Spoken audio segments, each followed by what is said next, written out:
السلام علیکم دوستوں، آج پھر ایک اور ناول با اشتیاق احمد مردے چور لے کر پھر سے میں آپ لوگوں کی خدمت میں حاضر ہوں۔ بک بک ڈاکٹر بوڑھے والا نے چادر الٹی اور پھر تھک سے رہ گئے۔ پھر انہوں نے جلدی سے اپنے اسسٹنٹ ڈاکٹر شاد کی طرف دیکھا۔ اس کا چہرہ بھی دھواں ہو رہا تھا۔ سرد کمرے میں بھی ان دونوں کی پیشانیاں پسینے سے تر ہو گئیں۔ آخر وہ لڑکھڑاتے قدموں سے سرد کمرے سے باہر نکل آئے اور اپنے دفتر میں آ کر بیٹھ گئے۔ ان کے سانس زور زور سے چل رہے تھے۔ ہم نے کوئی خواب تو نہیں دیکھا؟ ڈاکٹر بوڑھے والا نے تھر تھر کانپتی آواز میں کہا۔ ایسا محسوس تو نہیں ہوتا، ڈاکٹر شاد نے جلدی سے کہا۔ تب پھر یہ کیا ہے؟ کچھ سمجھ میں نہیں آ رہا۔ ٹھہرو، میں کوشش کرتا ہوں۔ یہ کہہ کر انہوں نے گھنٹی بجائی اور فوراً ہی چپراسی کے سامنے اندر داخل ہو گیا۔ سرفرازی کو بلاؤ۔ اوکے سر، چپراسی نے کہا اور جلدی سے باہر نکل گیا۔ جلد ہی ایک پتلا دبلا آدمی اندر داخل ہوا۔ اس کی ناک کی نوک پر اینک ٹکی ہوئی تھی۔ یس سر، میرے لیے کیا حکم ہے؟ رات تم کتنے بجے گئے تھے؟ ڈاکٹر بورے والا نے پوچھا۔ جی ٹھیک 8 بجے، اس نے کہا۔ اور رمضان تمہارے سامنے ہی گیا تھا؟ جی ہاں بالکل۔ لاش تمہاری موجودگی میں آئی تھی؟ جی ہاں بالکل، میں رمضان کو اس کے بارے میں بتا کر چلا گیا تھا۔ اور صبح تم کتنے بجے آئے؟ ٹھیک 8 بجے، اس نے کہا۔ رمضان اس وقت ڈیوٹی پر موجود تھا؟ جی نہیں، وہ مجھے نہیں ملا۔ میرے آنے سے پہلے ہی جا چکا تھا۔ کیوں، کیا وہ تمہارے آنے سے پہلے نہیں جاتا؟ جی ہاں، میں ہر روز تو وہ ایسا ہی کرتا ہے، لیکن آج نہ جانے کیوں وقت سے پہلے چلا گیا۔ اس پر حیرت مجھے بھی ہوئی تھی۔ پھر میں نے سوچا کہ شاید اسے کوئی فوری ضرورت آ پڑی ہو۔ بہرحال وہ آپ کی میز پر رقع چھوڑ گیا ہے۔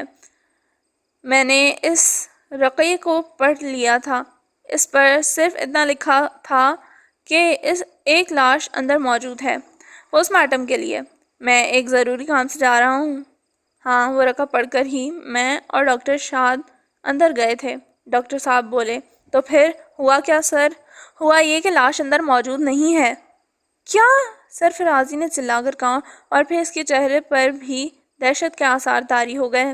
یہ کیسے ہو سکتا ہے؟ اندر جا کر دیکھ لو، معلوم ہو جائے گا کہ یہ کیسے ہو سکتا ہے۔ سرفرازی فوراً مڑا اور باہر نکل گیا۔ جلد ہی وہ پھر دفتر میں داخل ہوا۔ لاش تو واقعی اندر نہیں ہے، یہی تو ہم کہتے ہیں۔ اب سوال یہ ہے کہ لاش کہاں گئی؟ لیکن سر، اس سے بھی زیادہ اہم سوال یہ ہے کہ لاش کہیں جا کیسے سکتی ہے؟ ہاں یہ بھی ہے۔ الجھن بڑھتی جا رہی ہے۔ ہمیں رمضان کو فوراً یہاں بلانا ہوگا، ڈاکٹر بورے والا نے کہا اور پھر فون کی طرف ہاتھ بڑھا دیے۔ انہوں نے جلدی رمضان کی طرف نمبر ملائے اور پھر بولے۔ ہیلو رمضان، ڈاکٹر بورے والا بول رہا ہوں۔ مجھے افسوس ہے، میں تمہیں سوتے میں جگا دیا۔ کیا تم فوری طور پر یہاں آ سکتے ہو؟ ہاں، بہت ضروری کام ہے، لیکن ہم تمہیں زیادہ دیر کے لیے نہیں روکیں گے۔ ہاں شکریہ۔ انہوں نے ریسیور رکھ دیا اور بولے، رمضان آ رہا ہے، گویا ہمیں اس کا انتظار کرنا ہوگا۔ ہاں مجبوری ہے، ڈاکٹر بورے والا نے کندھے اچکائے۔ آخر ایک درمیانے قد کا بھاری بھرکم جسم والا آدمی اندر داخل ہوا۔ آؤ رمضان بیٹھو، ڈاکٹر بورے والا نے نرم آواز میں کہا۔ خیر تو ہے ڈاکٹر صاحب، آپ لوگ بہت فکر مند لگ رہے ہیں۔ رات جب تم آئے اس وقت میں مسٹر سرفرازی موجود تھے نا؟ ڈاکٹر صاحب بولے۔ جی ہاں بالکل، میں نے یہاں پہنچ کر انہیں جانے کے لیے کہا تھا، اور پھر رات بھر تم نے ڈیوٹی دی۔ یہ بھی ٹھیک ہے۔ سرفرازی کی موجودگی میں ہی ایک لاش پوسٹ مارٹم کے لیے آئی تھی۔ یہ بھی ٹھیک ہے۔ جی ہاں بالکل ٹھیک ہے۔ پھر سرفرازی تمہیں وہ لاش دکھا کر اپنے گھر چلا گیا اور تم یہاں رہ گئے۔ جی ہاں یہی بات ہے، لیکن صبح تم اسے یہاں نہیں ملے، تم ایک رقعہ چھوڑ کر چلے گئے تھے۔ ہاں جناب، میری طبیعت اچانک خراب ہو گئی تھی، میں گھر گیا، ڈسپرن کھائی اور سو گیا۔ آپ کے فون کی گھنٹی کی آواز سن کر میری آنکھ کھلی۔ تم نے کیا کہا، تمہاری طبیعت خراب ہو گئی تھی؟ ڈاکٹر بورے والا نے چونک کر کہا۔ جی ہاں یہی بات ہے، لیکن بھائی رقعے میں تو تم نے لکھا تھا کہ ایک ضروری کام سے جانا پڑ گیا ہے۔ جی ہاں میں نے یہی لکھا تھا۔ تو یہ بھی تو لکھ سکتے تھے کہ میری طبیعت خراب ہونے کی وجہ سے میں یہاں سے جا رہا ہوں، ڈاکٹر بورے والا نے کہا۔ مجھے یہی لکھنا چاہیے تھا، افسوس میں نے غلط لکھ دیا۔ لیکن جناب بات کیا ہے، آپ اتنے سوالات مجھ سے کیوں کر رہے ہیں؟ رمضان نے الجھ کر کہا۔ اس لیے کہ ڈاکٹر بورے والا کے الفاظ درمیان میں ہی رہ گئے اور اسی وقت بھاری قدموں کی آواز سنائی دی گئی اور پھر پولیس سب انسپکٹر اندر داخل ہوا۔ ڈی ایس پی ماجد کی طرف سے آیا ہوں سر، پوسٹ مارٹم کی رپورٹ کے لیے۔ اوہ، ان کے منہ سے ایک ساتھ نکلا۔ کیوں جناب، کیا ہوا؟ خیر تو ہے؟ کیا اسے واقعی زہر دیا گیا تھا؟ سب انسپکٹر جلدی سے کہنے لگا۔ زہر؟ ان کے منہ سے نکلا۔ جی ہاں، اس شخص کی بیوی کا یہی خیال ہے کہ اسے اس کے بھائیوں نے زہر دے کر ہلاک کیا ہے، جبکہ بھائیوں کا بیان یہ ہے کہ ان کا بھائی دل کا مریض تھا، دل کا دورہ پڑا اور مر گیا، اور اس کی بیوی نے پولیس کو فون کر دیا ہوگا، جس کی بنا پر پوسٹ مارٹم کرانے کا فیصلہ کیا گیا۔ جی ہاں، یہی بات ہے۔ کیا ابھی تک آپ نے پوسٹ مارٹم نہیں کیا؟ رات لاش یہاں آئی تھی، پوسٹ مارٹم کس وقت ہوتا؟ ڈاکٹر بورے والا نے برا سا منہ بنا کر کہا۔ اوہ ہاں، خیر میں پھر آ جاؤں گا، آپ وقت بتا دیں۔ افسوس میں وقت نہیں بتا سکتا، انہوں نے کہا۔ آپ وقت نہیں بتا سکتے؟ کیوں؟ کیا بہت پیچیدہ پوسٹ مارٹم ہے؟ نہیں سر، خانے سے لاش غائب ہے۔ کیا لاش غائب ہے؟ سب انسپکٹر اور رمضان کے منہ سے ایک ساتھ نکلا۔ ہاں، لاش غائب ہے۔ یہ کیسے ہو سکتا ہے؟ رمضان بڑبڑایا۔ اس کی ذمہ داری صرف اور صرف تم پر عائد ہوتی ہے رمضان، تمہیں ڈیوٹی سے غیر حاضر نہیں ہونا چاہیے تھا۔ میں کیا کرتا جناب، میری طبیعت۔ تمہیں چاہیے تھا سرفرازی کو فون کر دیتے۔ ہاں، مجھ سے غلطی ہوئی۔ اب ہم وارثوں کو لاش کہاں سے دیں؟ اور یہ معاملہ بھی طے نہیں ہو سکے گا کہ اسے زہر دیا گیا تھا یا نہیں۔ سب انسپکٹر نے پریشان ہو کر کہا۔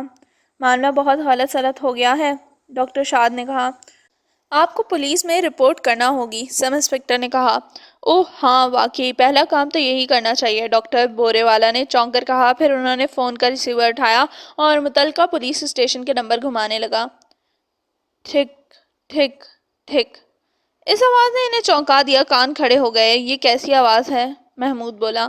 کوئی خزانہ وزانہ تلاش کیا جا رہا ہوگا۔ چھوڑو، فاروق نے منہ بنایا۔ یہ بھی تو ہو سکتا ہے کہ کوئی جرم کیا جا رہا ہو۔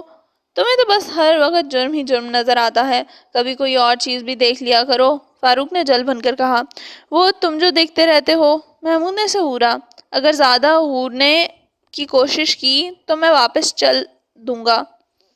تم میرا نقصان کرو گے، مجھے گھر کا راستہ آتا ہے، محمود نے بھی فوراً کہا۔ اوہو، اچھا، میرا خیال تھا نہیں آتا ہوگا۔ آواز اس طرف سے آ رہی ہے، اس نے گویا فاروق کو جملہ سنا ہی نہیں۔ اس طرف کی بجائے اگر اس طرف سے بھی آئے تو بھی فرق نہیں پڑتا، ہمیں کیا، کسی طرف سے بھی آئے، فاروق نے کندھے اچکائے۔ لیکن میں یہ دیکھے بغیر نہیں جاؤں گا کہ یہ آوازیں کیسی ہیں، اور وہ بھی اتنی صبح سویرے۔ گویا اتنی صبح سویرے یہ آوازیں نہ آتی تو تم توجہ نہ دیتے۔ نہیں، دن کے وقت جرم نہیں کیے جاتے، آج کل تو دن دہاڑے ڈاکے پڑ جاتے ہیں۔ ڈاکے پڑنا اور بات ہے، چوری چھپے جرم کرنے والے رات کا انتظار کرتے ہیں۔ کرتے ہوں گے، ہمیں کیا۔ اچھا تو پھر تم سیدھے چلے جاؤ، میں اس طرف جا رہا ہوں، محمود نے بنا کر کہا اور جلدی سے مڑ گیا۔ ساتھ ہی اس نے فاروق کو بھی مڑتے دیکھا۔ اب کیوں آ رہے ہو اس طرف؟ تو اور کیا کروں، مجبوری ہے، فاروق نے بے چارگی کے عالم میں کہا۔ دونوں آوازوں کی طرف قدم اٹھاتے رہے، یہاں تک کہ انہوں نے دو آدمیوں کو دیکھ لیا۔ ان میں سے ایک پھاوڑے سے زمین کھود رہا تھا اور دوسرا کھڑا اسے دیکھ رہا تھا۔ یہ کیا ہو رہا ہے بھائی؟ محمود نے پرسکون آواز میں کہا۔ ارے باپ رے، وہ بوکھلا اٹھے۔ پھاوڑا بھی ہاتھ سے گر گیا۔ گھبرا کر ان کی طرف دیکھا اور پھر جیسے انہیں کچھ حوصلہ ہو گیا، کیونکہ سامنے صرف دو لڑکے کھڑے تھے۔ یہ بک بک، ایک نے کہا۔ بک بک کیا مطلب؟ کیا ہم بک بک کر رہے ہیں؟ فاروق نے اسے گھورا۔ نہیں، یہ مطلب نہیں تھا، ہماری پیاری بکری مر گئی ہے۔ اوہ، ان کے منہ سے ایک ساتھ نکلا۔ بالکل بچی تھی جب سے ہم نے اسے پالا تھا، لیکن افسوس بیچاری مر گئی، اب ہمیں اسے دفن کرنا ہے، اور کیا کر سکتے ہیں؟ خاک روب کے حوالے کر دیتے، محمود نے کہا۔ ہمیں اس سے بہت محبت پیدا ہو گئی تھی، ایسا نہیں کر سکے۔ کیا ہم مردہ بکری کو دیکھ سکتے ہیں؟ جی ہاں ضرور، کیوں نہیں، انہوں نے کہا اور نزدیک ہی رکھے ایک ٹوکرے کی طرف اشارہ کیا۔ گویا آپ اس ٹوکرے میں رکھ کر بکری کو لائے ہیں؟ جی ہاں، اور کیا کرتے؟ لیکن بھائی، آپ لوگوں کو اتنے صبح سویرے آنے کی کیا ضرورت تھی؟ دن نکلنے پر آ گئے ہوتے۔ فاروق نے اعتراض کیا۔ اس وقت ہر آدمی پوچھتا یہ کیا لے جا رہے ہو؟ اب آپ نے بھی پوچھ لیا نا، ایک نے کہا۔ بات تو یہ بھی ٹھیک ہے، محمود نے کہا اور ٹوکری کی طرف بڑھ گیا۔ ٹوکرے پر ایک کپڑا ڈھکا ہوا تھا۔ اس نے کپڑا اٹھا کر دیکھا، نیچے واقعی ایک بکری کی لاش موجود تھی۔ محمود نے کپڑا چھوڑ دیا اور ان کی طرف مڑا۔ یہ تو واقعی بکری کی لاش ہے۔ تو آپ کیا سمجھے تھے؟ ہم نے سوچا شاید آپ کسی انسان کی لاش دفن کر رہے ہیں۔ ارے باپ رے، آپ نے تو ہمیں ڈرا ہی دیا تھا۔ مہربانی فرما کر اس قدر خوفناک باتیں نہ کریں، کہیں ہم میں سے کسی کا ہارٹ نہ فیل ہو جائے۔ اوہ معاف کرنا بھائی، ہمیں نہیں معلوم تھا کہ آپ لوگ اس قدر کمزور دل کے ہیں۔ اچھا، اللہ حافظ، محمود نے کہا۔ اللہ حافظ، وہ ایک ساتھ بولے۔ دونوں اپنے اپنے راستے پر ہو لیے۔ وقت ہی ضائع کیا، فاروق نے منہ بنایا۔ وہ کیسے سیر کرنے نکلے ہیں، واپسی کا وقت ہو جائے گا تو مڑ جائیں گے، محمود نے کہا۔ چلو خیر، نہیں کیا ہوگا وقت ضائع، فائدہ تو کوئی نہیں ہوا۔ فاروق نے پھر کہا، اب تم سے کون مغز مارے؟ تم یہاں اور ہے ہی کون؟ فاروق مسکرایا۔ دھت تیری کی، محمود نے جھلا کر اپنی ران پر ہاتھ مار دیا۔ لے دے کے بس تمہارے پاس یہی رہ گیا ہے، دھت تیری کی۔ سیر سے واپس پلٹے تو فرزانہ ناشتے کی میز پر تیار بیٹھی تھی اور اخبار پر جھکی ہوئی تھی۔ اسی وقت انسپکٹر جمشید غسل خانے سے نکل آیا اور محمود نے غسل خانے کی راہ لی۔ بیگم جمشید ناشتہ لگا چکی تھی جب وہ دونوں بھی میز پر آ گئے اور اسی وقت فرزانہ کی آواز نے انہیں اپنی طرف متوجہ کیا۔ ایک خبر ہے، کچھ عجیب سی، سناؤں؟ ہم خود ہی پڑھ لیں گے، اخبار ادھر دے دو۔ یوں مزہ نہیں آئے گا، میں ہی سناؤں گی۔ فرزانہ مسکرائی۔ یہ کیا بات ہوئی؟ ہمارے پڑھنے سے مزہ کہاں چلا جائے گا؟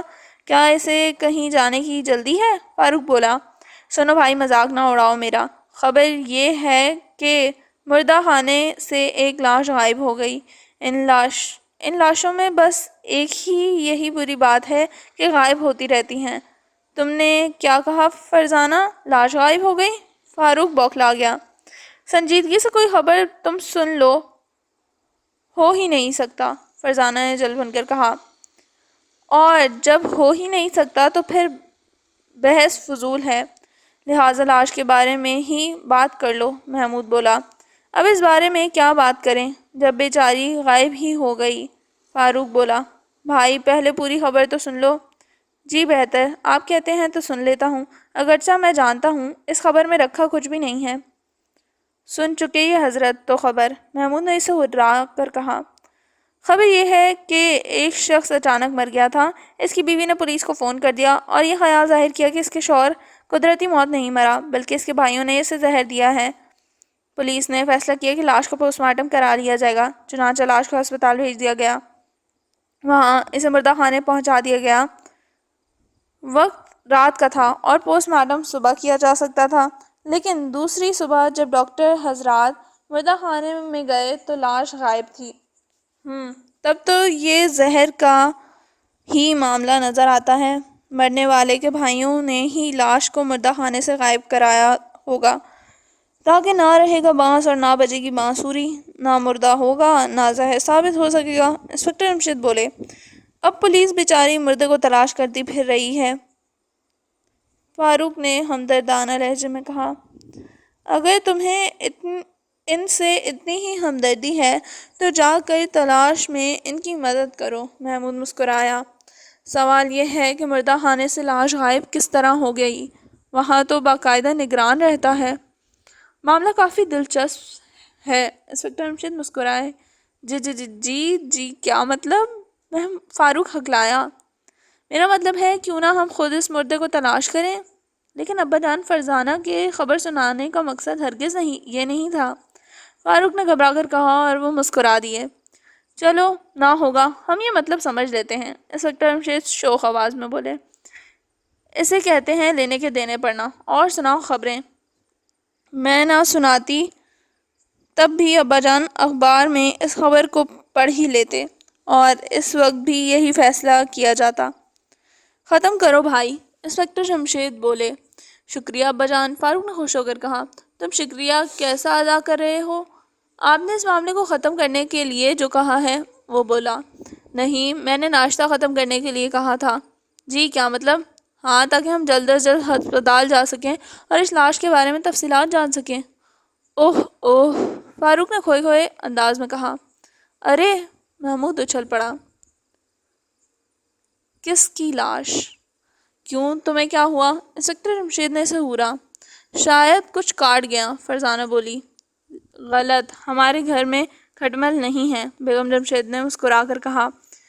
کوئی خیالی کھٹمل تو کاٹ ہی سکتا ہے، فاروق نے خیال ظاہر کیا۔ بھائی محمود کو تو کچھ کہنے دو، انسپکٹر جمشید نے بیچارگی کے عالم میں کہا۔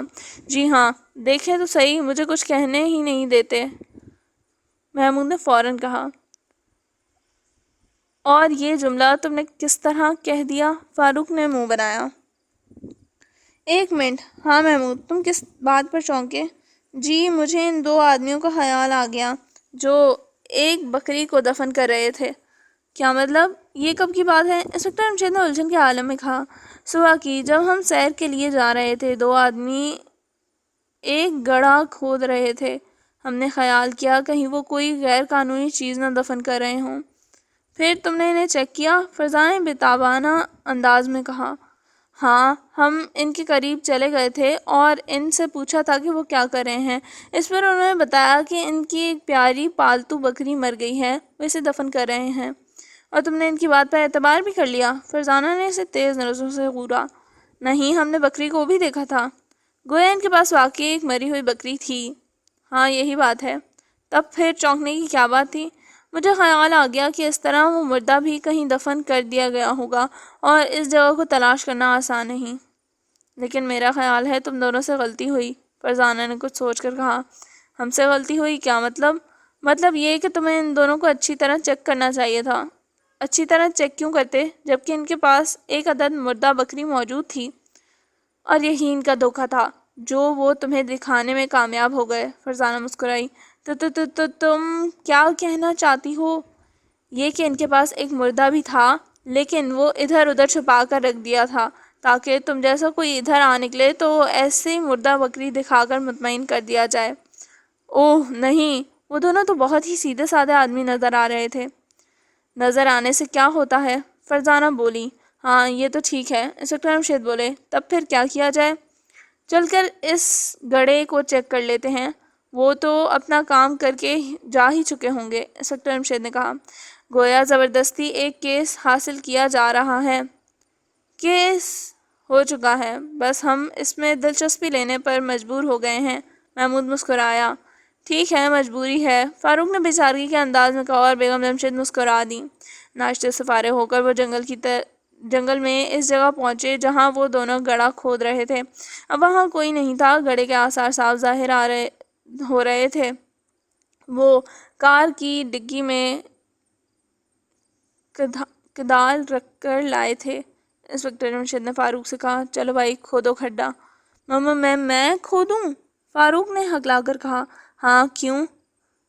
کیس تو مول لیا ہے ان دونوں نے۔ یہ ٹھیک ہے محمود، تم کھودو۔ جی بہت بہتر، اس نے کہا اور گڈھا کھودنا شروع کر دیا۔ جلد ہی بکری نظر آ گئی۔ محمود نے کدال ہاتھ سے رکھ دی۔ یہ تو کچھ بھی نہیں ہوا۔ کھودا پہاڑ نکلی بکری، فاروق بولا۔ کوئی بات نہیں، کیس حل کرنے کا دوسرا راستہ موجود ہے، انسپکٹر جمشید بولے۔ جی دوسرا راستہ؟ ہاں، یہ راستہ ہسپتال کی طرف جاتا ہے اور وہاں مرنے والے کے گھر تک، وہ بولے۔ تو پھر چلیے، اسکول تو آج جانے سے رہے، فون کر دیتے ہیں، انسپکٹر جمشید بولے۔ وہ وہاں سے چلے ہی تھے کہ فاروق بول اٹھا۔ ایک منٹ ابا جان، ایک خیال مجھے بھی آ رہا ہے۔ بھائی کیوں مذاق کر رہے ہو؟ فرزانہ نے حیران ہو کر کہا۔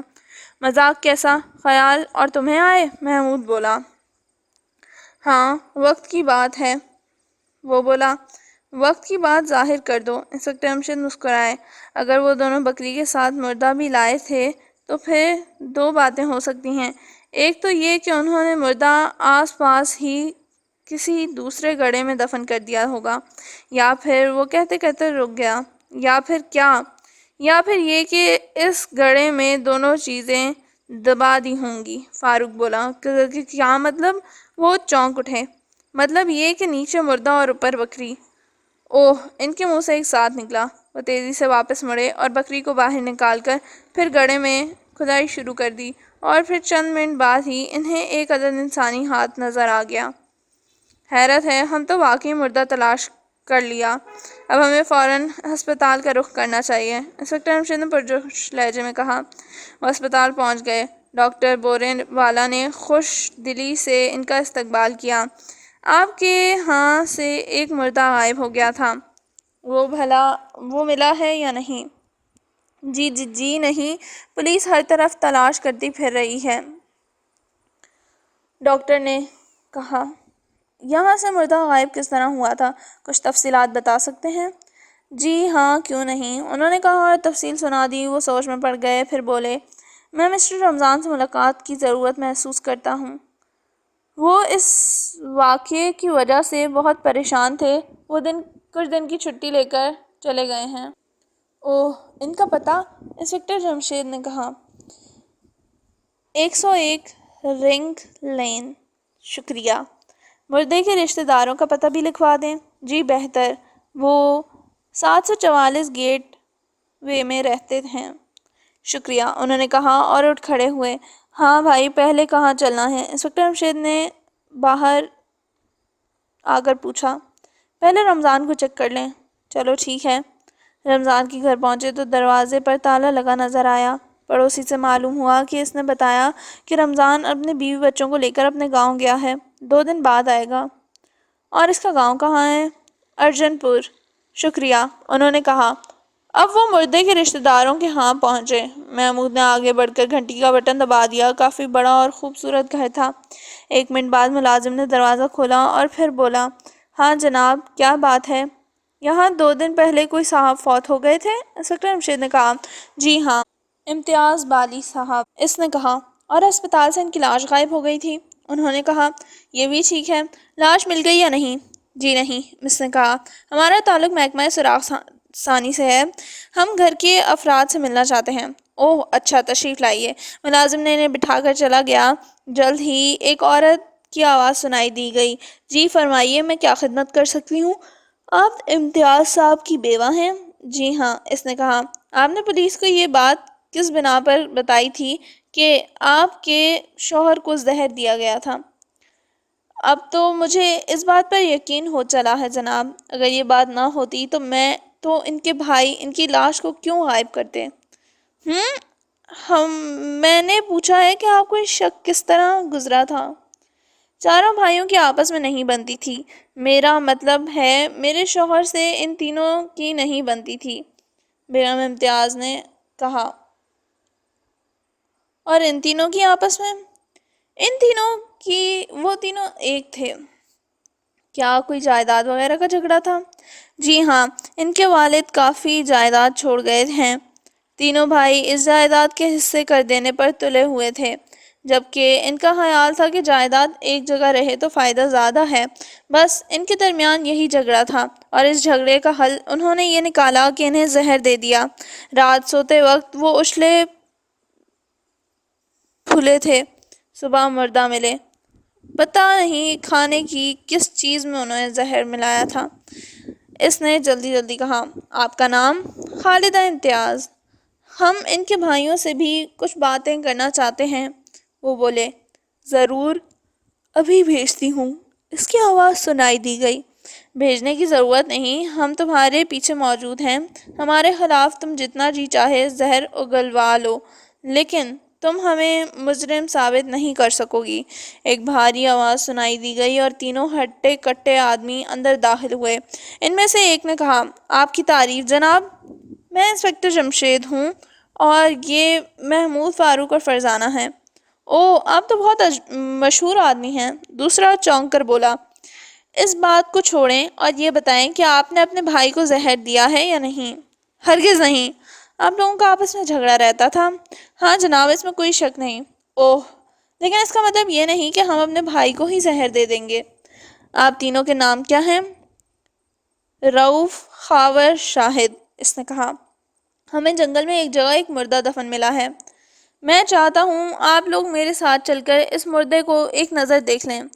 اوہ انسپکٹر صاحب، آپ یہ کیا کہہ رہے ہیں؟ بیگم امتیاز نے چونک کر کہا۔ کیوں، کیا میں نے کوئی غلط بات کر دی؟ نہیں، میرا مطلب ہے اس سے اچھی تو کوئی اور بات ہو ہی نہیں سکتی کہ ان کی لاش مل جائے، لیکن میری آپ سے درخواست ہے کہ ان کے ساتھ آپ مجھے بھی لے جائیں، ورنہ یہ تو صاف کہہ دیں گے کہ یہ لاش ان کے بھائی کی نہیں ہے۔ یہ ہم پر سراسر الزام ہے، ایک بھائی نے چلا کر کہا۔ چلانے کی ضرورت نہیں جناب، آپ آرام سے بھی بات کر سکتے ہیں، انسپکٹر جمشید نے کہا۔ جی بہتر، چلیے ہم چلتے ہیں اور انہیں بھی ساتھ لے چلیے، ہمیں کوئی اعتراض نہیں اگر وہاں کوئی ایسا مردہ ہوا جو ہمارا بھائی نہیں تھا، لیکن اس عورت نے اسے اپنا مردہ شوہر تسلیم کر لیا تو ہم بھی یہ نہیں کہیں گے کہ یہ ہمارا بھائی نہیں ہے، تاکہ لوگ ہم پر بھی تو یقین کریں۔ ہم تو بالکل بدنام ہو کر رہ گئے ہیں جناب۔ خیر آپ چلیے تو صحیح، وقت سے پہلے کوئی خیال قائم کرنا مناسب نہیں ہوگا۔ وہ چلنے کے لیے تیار ہو گئے۔ ان کے پاس بھی کار تھی، لیکن بیگم امتیاز نے ان کے ساتھ بیٹھنے سے انکار کر دیا۔ اس نے کہا، یہ تو مجھے چلتی کار سے دھکا دے دیں گے تاکہ امتیاز صاحب کا حصہ بھی انہی کو مل جائے۔ حد ہو گئی بدگمانی کی، ایک بھائی نے کہا۔ رؤف بھائی آپ چپ رہیں، انہیں کہنے دیں، دوسرا بھائی بولا۔ آخر وہ جنگل میں اس جگہ پہنچ گئے جہاں انہوں نے مردہ دریافت کیا تھا۔ مٹی کو وہ برابر کر گئے تھے، اس لیے ایک بار پھر کھودا گیا۔ آخر انسانی اعضاء نظر آنے لگے، پھر مردے کا چہرہ بھی نظر آیا۔ اس پر نظر پڑتے ہی تینوں بھائی ایک ساتھ بولے، نہیں جناب، یہ ہمارا بھائی ہرگز نہیں ہے۔ انسپکٹر جمشید نے بیگم امتیاز کی طرف دیکھا، وہ برقعے میں قدرے فاصلے پر کھڑی تھیں۔ آپ بھی آ کر دیکھ لیں، انسپکٹر جمشید نے کہا اور ایک طرف ہٹ گئے۔ بیگم امتیاز نزدیک آئیں اور مردے پر دیکھا، پھر اس نے کہا، نہیں، یہ میرے شوہر کی لاش نہیں ہے۔ مردے کی ضرورت؟ انہوں نے حیرت زدہ انداز میں ایک دوسرے کی طرف دیکھا۔ آپ لوگوں کو یقین ہے یہ لاش امتیاز بالی صاحب کی نہیں ہے؟ ہاں جناب، اس میں بھلا شک کی کیا بات ہو سکتی ہے؟ کیا آپ مجھے ان کی کوئی تصویر بھی دے سکتے ہیں؟ جی ہاں، کیوں نہیں، ان کی تو بے شمار تصاویر ہیں ہمارے پاس۔ شکریہ، میں ذرا اس لاش کے بارے میں ہدایت دے دوں، پھر ہم ایک ساتھ چلیں گے اور تصاویر آپ سے لیں گے۔ ضرور، کیوں نہیں۔ انسپکٹر جمشید اپنی کار میں آئے اور فون پر اکرام کے نمبر ملائے۔ ہیلو اکرام، جنوبی سڑک پر تیسرے کلومیٹر پر دائیں طرف جنگل میں ایک مردہ پڑا ہے، اسے حفاظت سے ہسپتال پہنچا دو۔ معلوم کرو کہ یہ کس کی لاش ہے، اس کا پوسٹ مارٹم کیا جائے گا۔ سید خانے کے انچارج سے کہہ دیا جائے کہ اس کی لاش کی نگرانی کی جائے۔ اوکے سر، کیا مردے کے بھاگ جانے کا اندیشہ ہے؟ اکرام نے حیران ہو کر کہا۔ ہاں، ایک مردہ پہلے ہی بھاگ چکا ہے، وہ مسکرائے۔ اور اوہ سر، یہ مردوں نے بھاگنا کب سے شروع کر دیا؟ اکرام کے لہجے میں حیرت تھی۔ بھائی یہ تو مردے ہی بتا سکتے ہیں، انہوں نے کہا اور ریسیور رکھ دیا۔ اب وہ ان لوگوں کے ساتھ پھر ان کے گھر پہنچے۔ امتیاز بالی کے بھائی پوری البم اٹھا لائے۔ یہ رہے جناب ہمارے بھائی کے فوٹو۔ اوہ، دیکھتے چلے گئے۔ 3 سامنے کے پوز والی تصویریں انسپکٹر جمشید نے البم میں سے نکال لیں۔ یہ میرے پاس رہیں گی بطور امانت۔ کوئی بات نہیں۔ وہ ان سے رخصت ہو کر ارجن پور کی طرف روانہ ہو گئے۔ ابھی تک کیس کا سر پیر پلے نہیں پڑا، فاروق نے منہ بنایا۔ لیکن سسپنس بہت ہے، فرزانہ مسکرائی۔ سوال یہ ہے کہ دوسرا مردہ کس کا ہے؟ اس پر بھی کام کریں گے، پہلے مسٹر رمضان سے مل لیں۔ مجھے اس شخص پر شک ہو رہا ہے، اس کا چھٹی لینا بھی مجھے کھٹک رہا ہے۔ اللہ اپنا رحم فرمائے، فاروق نے جلدی سے کہا۔ اس کے ہوتے ہوئے مردہ سرد خانے میں موجود تھا، لیکن جو ہی وہ وہاں سے گیا مردہ غائب کر دیا گیا۔ پہلے اس نے یہ رکا لکھا کہ ضروری کام کی وجہ سے جا رہا ہے، لیکن پھر یہ کہا کہ اس کی طبیعت اچانک خراب ہو گئی ہے۔ اس کے بیان میں آخر فرق کیوں نہیں ہے؟ اس بنا پر بھی مجھے اس پر شک ہے۔ اس سے ملنے کے بعد ہم کسی نتیجے پر پہنچ سکتے ہیں۔ خیر، ارجن پور زیادہ دور نہیں ہے، محمود نے کہا۔ چاروں ارجن پور پہنچے۔ ایک کسان سے انہوں نے رمضان کے بارے میں پوچھا۔ کون سا رمضان جناب؟ یہاں تو کوئی رمضان نہیں۔ یا تو باپ کا نام ساتھ بتائیں یا کم از کم یہ بتائیں کہ کام کیا کرتا ہے۔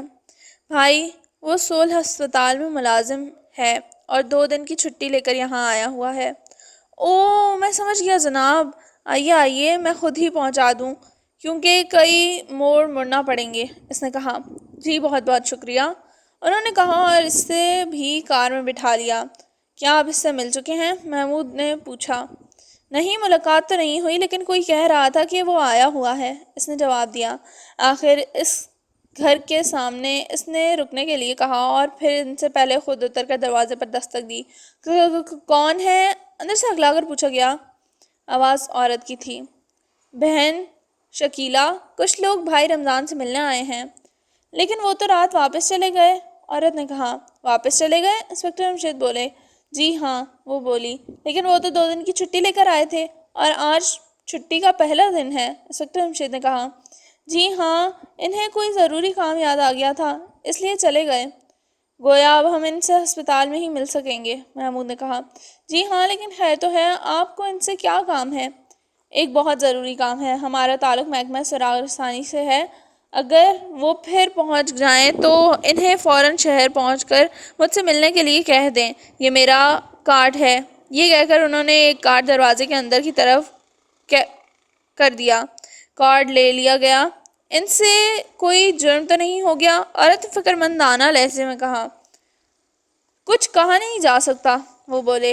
اللہ اپنا رحم فرمائے، عورت نے گھبرا کر کہا، اور وہ وہاں سے جانے کے لیے مڑے، لیکن فرزانہ چلتے چلتے رک گئی اور بولی۔ بیگم رمضان، میں آپ سے ایک بات کہنا چاہتی ہوں، اگر آپ برا نہ منائیں۔ ضرور، کیوں نہیں، اس نے کہا۔ کیا ہم آپ کے گھر کی تلاشی لے سکتے ہیں؟ کیا مطلب؟ اس نے چونک کر کہا۔ جی، وہ تلاشی کا مطلب تو تلاشی ہی ہوتا ہے نا۔ آخر آپ تلاشی کیوں لینا چاہتے ہیں؟ اس لیے کہ ہمارا خیال ہے کہ مسٹر رمضان گھر کے اندر ہی موجود ہیں۔ ارے نہیں، یہ غلط ہے۔ اگر یہ غلط ہے تو ہمیں اپنا اطمینان کر لینے دیں۔ میں پردہ کرتی ہوں، وہ ہکلائی۔ کوئی بات نہیں، صرف میں اندر آ کر دیکھ لیتی ہوں، فرزانہ نے کہا۔ ٹھیک ہے، مجھے کوئی اعتراض نہیں، آ جائیے۔ فرزانہ نے ان کی طرف اجازت طلب نظروں سے دیکھا۔ انسپکٹر جمشید نے سر ہلا دیا۔ فرزانہ گھر میں داخل ہو گئی۔ دروازہ بند کر لیا گیا اور پھر 5 منٹ بعد فرزانہ باہر آئی۔ چلیے ابا جان، مسٹر رمضان تو واقعی اندر نہیں ہے۔ اوہ، کیا تم اچھی طرح اطمینان کر چکی ہو؟ جی ہاں، بیگم رمضان جھوٹ نہیں بول رہی۔ ہاں، تلاشی کے دوران میں نے ایک بات ضرور ان سے معلوم کر لی ہے کہ وہ یہ کہ مسٹر رمضان کافی ڈرے ڈرے سے تھے، فرزانہ نے پرجوش انداز میں کہا۔ اوہو، اچھا، محمود کے منہ سے نکلا۔ وہ واپس شہر پہنچے، لیکن ڈاکٹر بورے والا نے بتایا کہ رمضان ابھی تک واپس نہیں پہنچا۔ حیرت ہے وہ کہاں چلا گیا، فاروق بڑبڑایا۔ شاید وہ کہیں چھپ گیا ہے، لیکن کیوں بھلا اسے ایسا کرنے کی کیا ضرورت تھی؟ انسپکٹر جمشید بولے۔ شاید اس نے مردے کا کسی سے سودا کیا تھا، محمود نے فوراً کہا۔ مردے کا سودا؟ فاروق نے کھوئے کھوئے لہجے میں کہا۔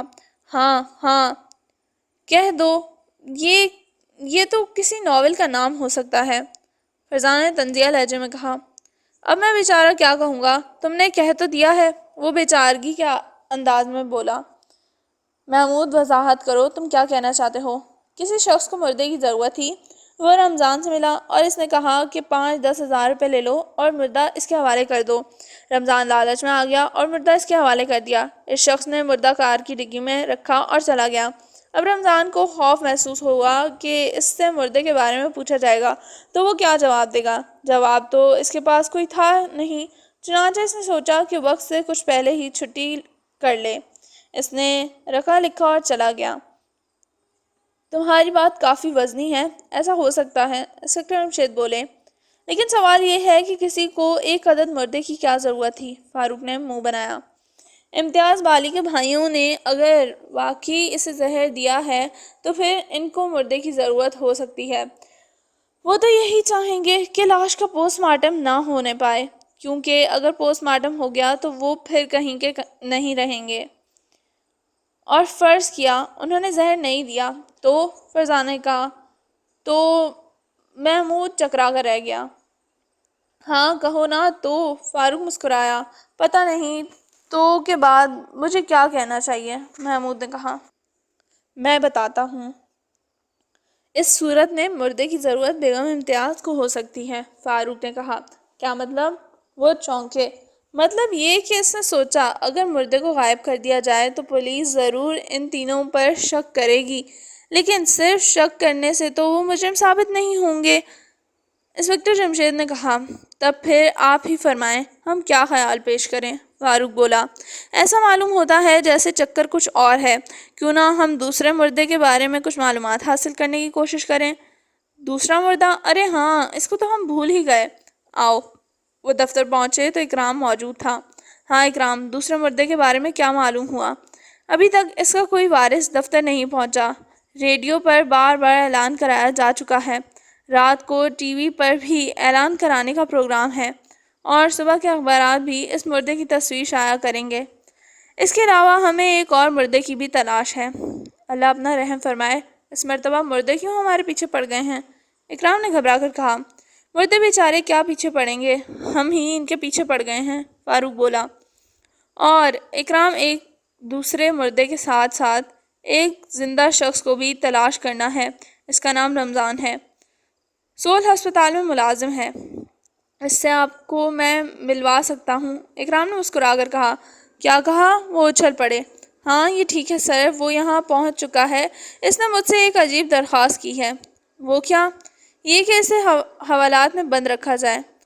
اوہ، اور تم نے اسے حوالات میں بند کرا دیا؟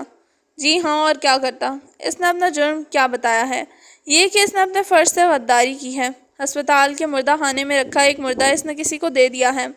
اوہ، ان کے منہ سے ایک ساتھ نکلا۔ پھر انسپکٹر جمشید نے کہا، فوراً اسے یہاں لاؤ۔ اکرام، ہم تو اس سے ملنے کے لیے بے چین ہیں۔ لیکن ابا جان، وہ سیدھا یہاں کیوں آیا؟ پولیس اسٹیشن کیوں نہ گیا؟ فرزانہ نے اعتراض کیا۔ یہ سوال تم اس سے کر لینا، انسپکٹر جمشید نے مسکرا کر کہا۔ اکرام چلا گیا۔ 5 منٹ بعد درمیانے قد کا ایک آدمی ان کے سامنے اندر داخل ہوا۔ اس کے چہرے پر ہوائیاں اڑ رہی تھیں۔ تو آپ ہیں مسٹر رمضان؟ جی ہاں۔ آپ انسپکٹر جمشید ہیں؟ رمضان ہکلا کر بولا۔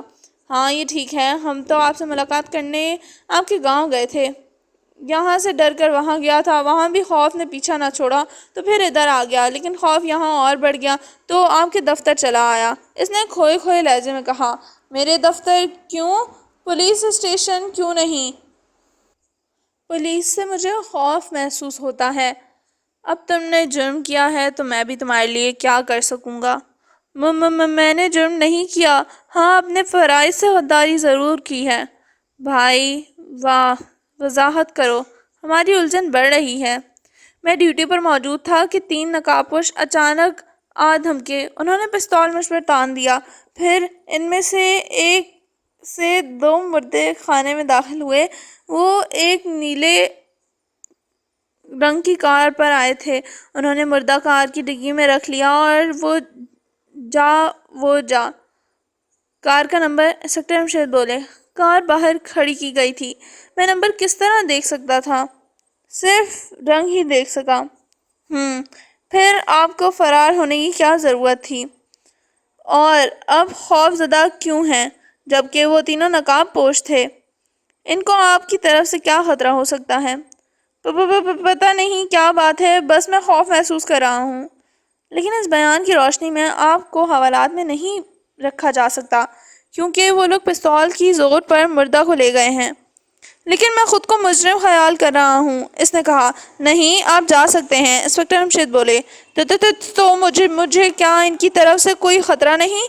رمضان نے جلدی سے کہا۔ بالکل نہیں۔ اچھا جناب، تب تو میں اپنی ڈیوٹی پر حاضر ہو جاتا ہوں۔ ہاں، آپ کو یہی کرنا چاہیے۔ رمضان تو چلا گیا۔ وہ چند سیکنڈ تک ایک دوسرے کی طرف دیکھتے رہے، پھر انسپکٹر جمشید نے اکرام سے کہا، اس کے پیچھے ایک آدمی کو لگا دو۔ اوکے سر، اس نے کہا اور فون پر ہدایت دینے لگا۔ اس کے بارے میں خیال قائم کیا آپ نے؟ یا تو یہ شخص بہت چالاک ہے اور اس نے مردے کی اچھی بھلی قیمت وصول کی ہے، یا پھر بالکل سیدھا سادہ ہے اور اسی طرح ہوا ہے جس طرح اس نے بیان کیا ہے۔ لیکن سوال یہ ہے کہ ہم کیا کریں، ہماری گاڑی تو رک گئی ہے۔ نہیں، گاڑی کیوں رکنے لگی؟ ہم آگے بڑھ سکتے ہیں۔ انسپکٹر ہمشید مسکرائے۔ وہ کیسے؟ مجھے تو کوئی راستہ نظر نہیں آ رہا۔ غور کرو، غور کرنے کی عادت ڈالو، تفتیش کے لیے خود بخود نظر آنے لگے گا۔ انہوں نے عجیب سے لہجے میں کہا، اوہ، آپ کا مطلب ہے ہم سوچیں؟ ہاں، غور کرنے کے لیے سوچ کا لفظ بھی بولا جا سکتا ہے۔ وہ مسکرائے۔ تینوں سوچ میں ڈوب گئے اور پھر سب سے پہلے فرزانہ چونکی۔ زوفی خوبے۔ فرزانہ کے چونکنے کا مطلب یہ ہے کہ یہ کسی نتیجے پر پہنچ گئی ہے۔ انسپکٹر ہمشید نے خوش ہو کر کہا، جی ہاں، لیکن چونکنا چاہیے تھا ان دونوں کو۔ فرزانہ نے شوخ انداز میں کہا، کیا مطلب؟ دونوں ایک ساتھ بولے۔ اس نے پھر کہا، دونوں کو یا تم میں سے کم از کم ایک کو۔ اس نے پھر کہا، مہربانی فرما کر وضاحت کرو، ہم اب بھی کچھ نہیں سمجھے۔ عجیب بات ہے، میں تم دونوں کے ساتھ نہیں تھی، لیکن اوہ اوہ، محمود اور فاروق زور سے چونکے۔ آ گئی شاید عقل، فرزانہ مسکرائی۔ ہاں واقعی ہمیں چونکنا چاہیے، خیر دیر سے چونکے، درست چونکے۔ محمود نے شرمندہ ہو کر کہا، لیکن سمجھے کیا ہو؟ پہلے یہ تو بتاؤ۔ انسپکٹر ہمشید مسکرائے۔ ہم ان دونوں کو بھول گئے جو بکری کے پردے میں مردہ کو دفن کر رہے تھے۔ خوب، میں نے بھی یہی سوچا تھا کہ ہمیں اس طرف توجہ دینی چاہیے تھی۔ انسپکٹر ہمشید نے کہا، اب تم ان دونوں کی حلیے بتا دو۔ انکل اکرام یہاں تشریف رکھتے ہی ہیں۔ فرزانہ نے کہا، بالکل ٹھیک۔ وہ دونوں پتلے دبلے اور لمبے قد کے تھے۔ ایک ان کے سانولے رنگ کا تھا، اس کا دایاں کان لو کے پاس سے کٹا ہوا تھا اور ناک کی ہڈی پر زخم کا نشان بھی تھا۔ آنکھیں بالکل گول اور بھوری تھیں، چہرہ گول۔ محمود کہہ کر رک گیا۔ کیا خیال ہے انکل، آپ اس حلیے پر غور کریں گے یا میں دوسرا آدمی کا حلیہ بتاؤں؟ فاروق نے کہا، نہیں، پہلے مجھے غور کرنے دو، اکرام نے جلدی سے کہا اور سوچ میں ڈوب گیا۔ اچھی بات ہے، جب آپ سوچ چکیں تو بتا دیجیے گا، فاروق نے منہ بنایا۔ 3 منٹ بعد اکرام نے سر اٹھایا اور کھوئے کھوئے انداز میں بولا، جہاں تک میرا ذہن کام کر رہا ہے، آپ نے زوفی کا میلہ بتایا تھا؟ جی، زوفی؟ کیا مطلب؟ محمود چونکا۔ خیر پہلے دوسرے کو حلیہ بتائیں، اکرام نے کہا۔ دوسرا گورے رنگ کا تھا، اس کی آنکھیں بالکل نیلی تھیں، ناک بالکل پچکی ہوئی تھی، جیسے ذرا بھی چہرے پر ابھری ہوئی نہ ہو، چہرہ لمبوترا تھا۔ بس بس، میں سمجھ گیا، یہ زوفی کے پرانے ساتھی خوبا کا حلیہ ہے۔ اب ہمیں کیا معلوم انکل، کون زوفی کون خوبا؟ فرزانہ نے بیچارگی کے عالم میں کہا اور کندھے اچکائے۔ میں ابھی آیا، اکرام نے کہا اور اٹھ کر چلا گیا۔ 10 منٹ بعد اس کی واپسی ہوئی، ہاتھ میں ایک فائل تھی۔ اس فائل کو ایک جگہ سے کھولا اور ان کے سامنے رکھ دیا۔ اب دیکھیے، کیا وہ دونوں یہی تھے؟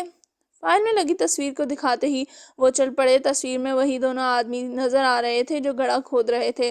بالکل یہی تھا انکل۔ آپ کا بھی جواب نہیں، محمود چلا اٹھا۔ کیوں بھائی، مل گیا نا راستہ؟ انسپکٹر ہمشید مسکرائے۔ لیکن انکل، ان کے بارے میں کچھ بتائیے بھی تو۔ ہاں کیوں نہیں، دونوں بہت پرانے جرائم پیشہ ہیں، ہمیشہ ایک ساتھ ہی دیکھے جاتے ہیں، لیکن یہ جب بھی پکڑے گئے صرف چوری کے الزام میں ہی پکڑے گئے ہیں، جبکہ اس مرتبہ یہ ایک عدد مردہ دفن کر رہے تھے، اور بکری بھی۔ بکری تو خیر مردے کی اوس کے لیے لائی گئی تھی۔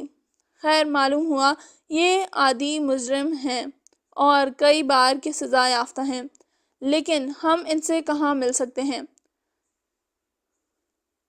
مجو کے اڈے پر۔ مجو کا اڈا؟ ابا جان، آپ کو معلوم ہے مجو کا اڈا کہاں ہے؟ نہیں بھائی، یہ میدان اکرام کا ہے، وہ مسکرائے۔ مجو کا اڈا ہوٹل شان کی پچھلی طرف ہے، وہاں شہر کے تمام اڈے جمع ہوتے ہیں اور کھیل کود میں وقت ضائع کرتے ہیں۔ لیکن انکل، جب آپ کو یہ بات معلوم ہے تو پھر آپ وہاں چھاپہ کیوں نہیں مارتے اور ان سب کو گرفتار کیوں نہیں کرتے؟ یہی تو مشکل ہے، وہاں صرف سزا یافتہ لوگ آتے ہیں، اور اب آج اگر کوئی شخص جیل سے رہا ہوا ہے تو ہم اسے کس جرم کی بنا پر گرفتار تو نہیں کر سکتے؟ جبکہ وہاں کوئی غیر قانونی کام بھی نہیں ہوتا، اکرام نے کہا۔ اگر وہاں کوئی غیر قانونی کام نہیں ہوتا تو پھر یہ سب لوگ وہاں جمع کس لیے ہوتے ہیں؟ ہر شخص اپنے پیشہ لوگوں کے پاس اٹھتا بیٹھنا پسند کرتا ہے تاکہ کوئی کام کی بات جان لے، کوئی فن سیکھ لے۔ اس طرح جرائم پیشہ لوگ جرائم پیشہ لوگوں میں بیٹھ کر خوش ہوتے ہیں اور اس غرض کے لیے مجو کا اڈا بتایا گیا ہے۔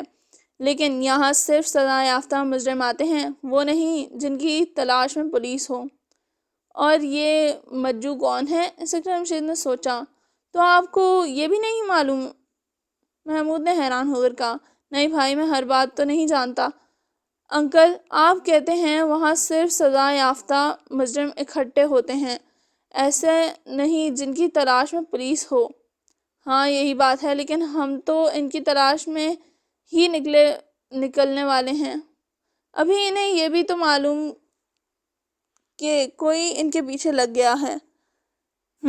گویا جو ہی انہیں یہ معلوم ہوگا وہ مجو کے اڈے سے نکل جائیں گے۔ جلدی کریں ورنہ مجو کی ناراضگی بھی انہیں مول لینا پڑے گی۔ تب تو پھر ابھی مجو کے اڈے پر پہنچ جانا چاہیے۔ میں آپ کے ساتھ چلوں گا، اکرام نے جلدی سے کہا۔ کیوں؟ مجو مجھے جانتا ہے، آپ سے کوئی بدتمیزی نہیں کرے گا۔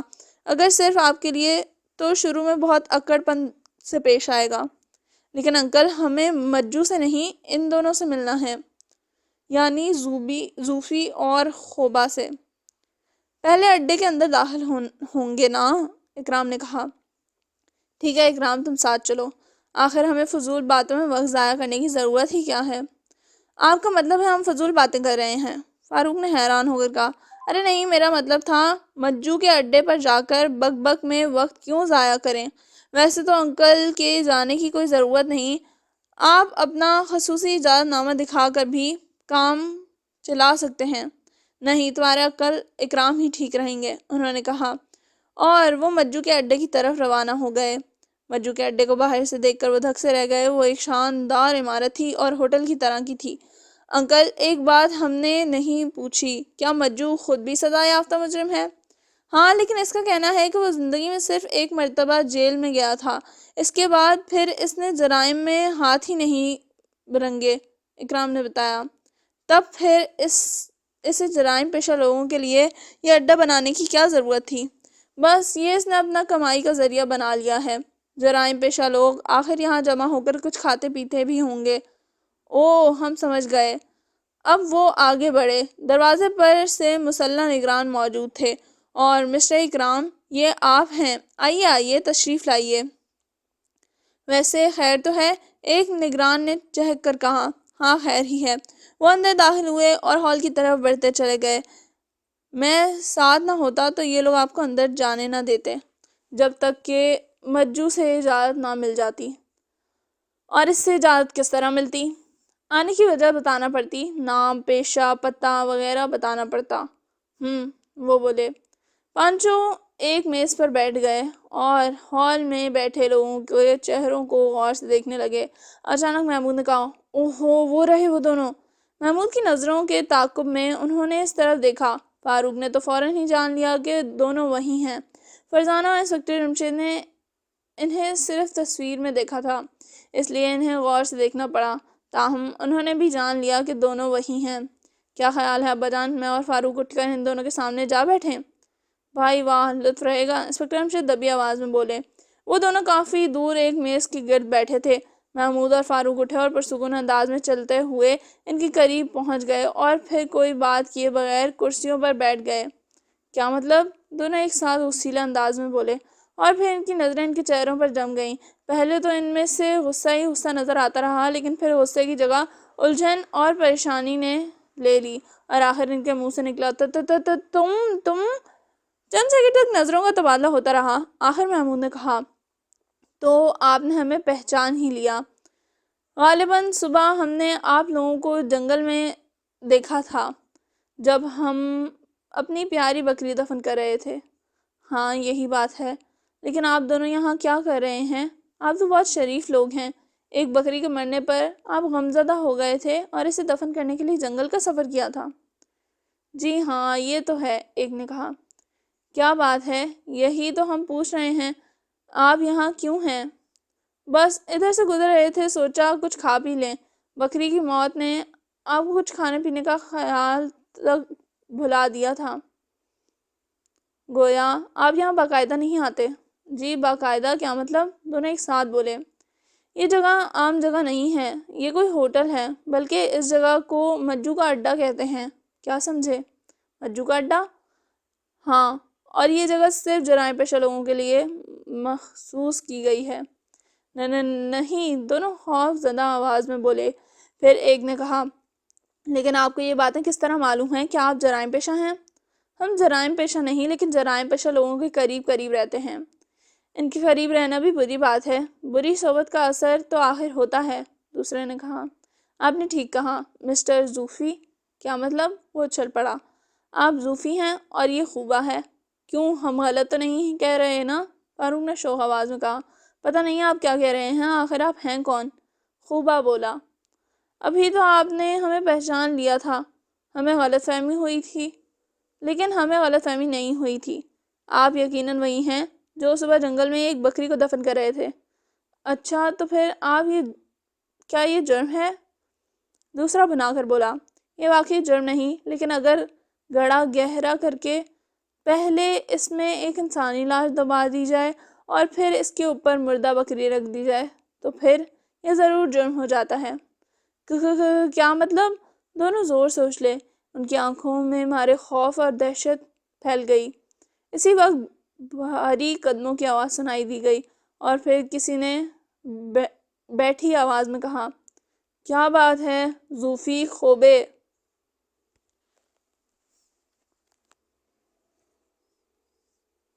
دو باتیں۔ انہوں نے نظریں گھمائیں تو دیکھا ایک گوریلا نما آدمی ان کے سروں پر کھڑا تھا۔ اسے دیکھتے ہی زوفی اور خوبا اور بھی گھبرا گئے۔ کچھ نہیں مسٹر مجو، ارے ابھی ابھی تو کہہ رہے تھے اس ہوٹل میں اتفاق سے آ گئے ہیں اور اب اڈے کے مالک کو بھی پہچاننے لگے؟ محمود کے لہجے میں حیرت تھی۔ تو انہوں نے یہ کہا تھا؟ مجو ان کی طرف مڑا۔ بالکل کہا تھا، ہم کیوں چھپائیں؟ کیوں خوبے، ایسا کہنے کی کیا ضرورت پیش آ گئی تھی؟ مجو بولا۔ وہ دراصل بات یہ ہے جناب کہ میری بکری مر گئی تھی۔ بکری مر گئی تھی؟ مجو نے حیران ہو کر کہا۔ جی ہاں، ہم اسے دفن کرنے جنگل میں گئے تھے، وہاں انہوں نے ہمیں بکری دفن کرتے ہوئے دیکھ لیا تھا اور اب یہ کوئی لاش دفن کرنے کا الزام ہم پر لگا رہے ہیں۔ اوہ، مجو بھونچا کر رہ گیا۔ پھر اس نے کہا، زوفی خوبے؟ یس یس سر، دونوں ایک ساتھ بولے۔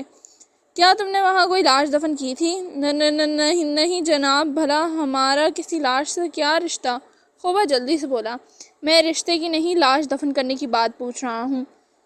توبہ کیجئے مسٹر مجو، لیکن زوفی، جھوٹ تمہارے چہرے پر بالکل صاف نظر آ رہا ہے۔ نہیں مسٹر مجو، آپ کو وہم ہوا ہے۔ اچھا، مجھے وہم ہوا ہے؟ خوبے زوفی، وہ گھرایا۔ یس سر، 1 منٹ سے پہلے میرا اڈا چھوڑ دو ورنہ میں گولی چلا دوں گا۔ ارے باپ رے، وہ بوکھلا کر کھڑے ہو گئے۔ 1 منٹ جناب، یہ آپ کیا کر رہے ہیں؟ محمود نے گھبرا کر کہا۔ کیا مطلب میں کیا کر رہا ہوں؟ میں کچھ بھی کروں؟ تم کون ہوتے ہو پوچھنے والے؟ ہمیں ان سے کچھ معلوم کرنا ہے تو باہر جا کر معلوم کریں، یہ جگہ مجرموں کے لیے نہیں ہے۔ لیکن ہمیں تو یہاں سب مجرم نظر آ رہے ہیں۔ سابقہ مجرم کہیے، حالیہ نہیں، جبکہ یہ دونوں حالیہ مجرم ثابت ہوئے ہیں۔ اس کے باوجود یہ یہاں آنے نہیں جائیں گے۔ کیا بک رہے ہو؟ یہ میرا اڈا ہے، یہاں تمہارا حکم کس طرح چل سکتا ہے؟ اور پھر تم ہو کس کھیت کی مولی؟ ابھی بتاتے ہیں، محمود نے غرا کر کہا اور اچھل کر کھڑا ہو گیا۔ پھر زوفی اور خوبے کی طرف لپکا۔ وہ 8-10 قدم اٹھا چکے تھے، دوسرے ہی لمحے وہ ان کے راستے میں آ گیا۔ نہیں جناب، آپ دونوں وہیں تشریف رکھیے، یہ آپ کو گولی نہیں مار سکیں گے۔ کیوں، ہماری زندگی کے پیچھے ہاتھ دھو کر پڑ گئے ہو؟ خوبے نے کانپ کر کہا۔ آپ دونوں بزدل ہیں، واپس چلیں، ہم وہیں بیٹھ کر بات کریں گے۔ آخر اس کی ضرورت کیا ہے؟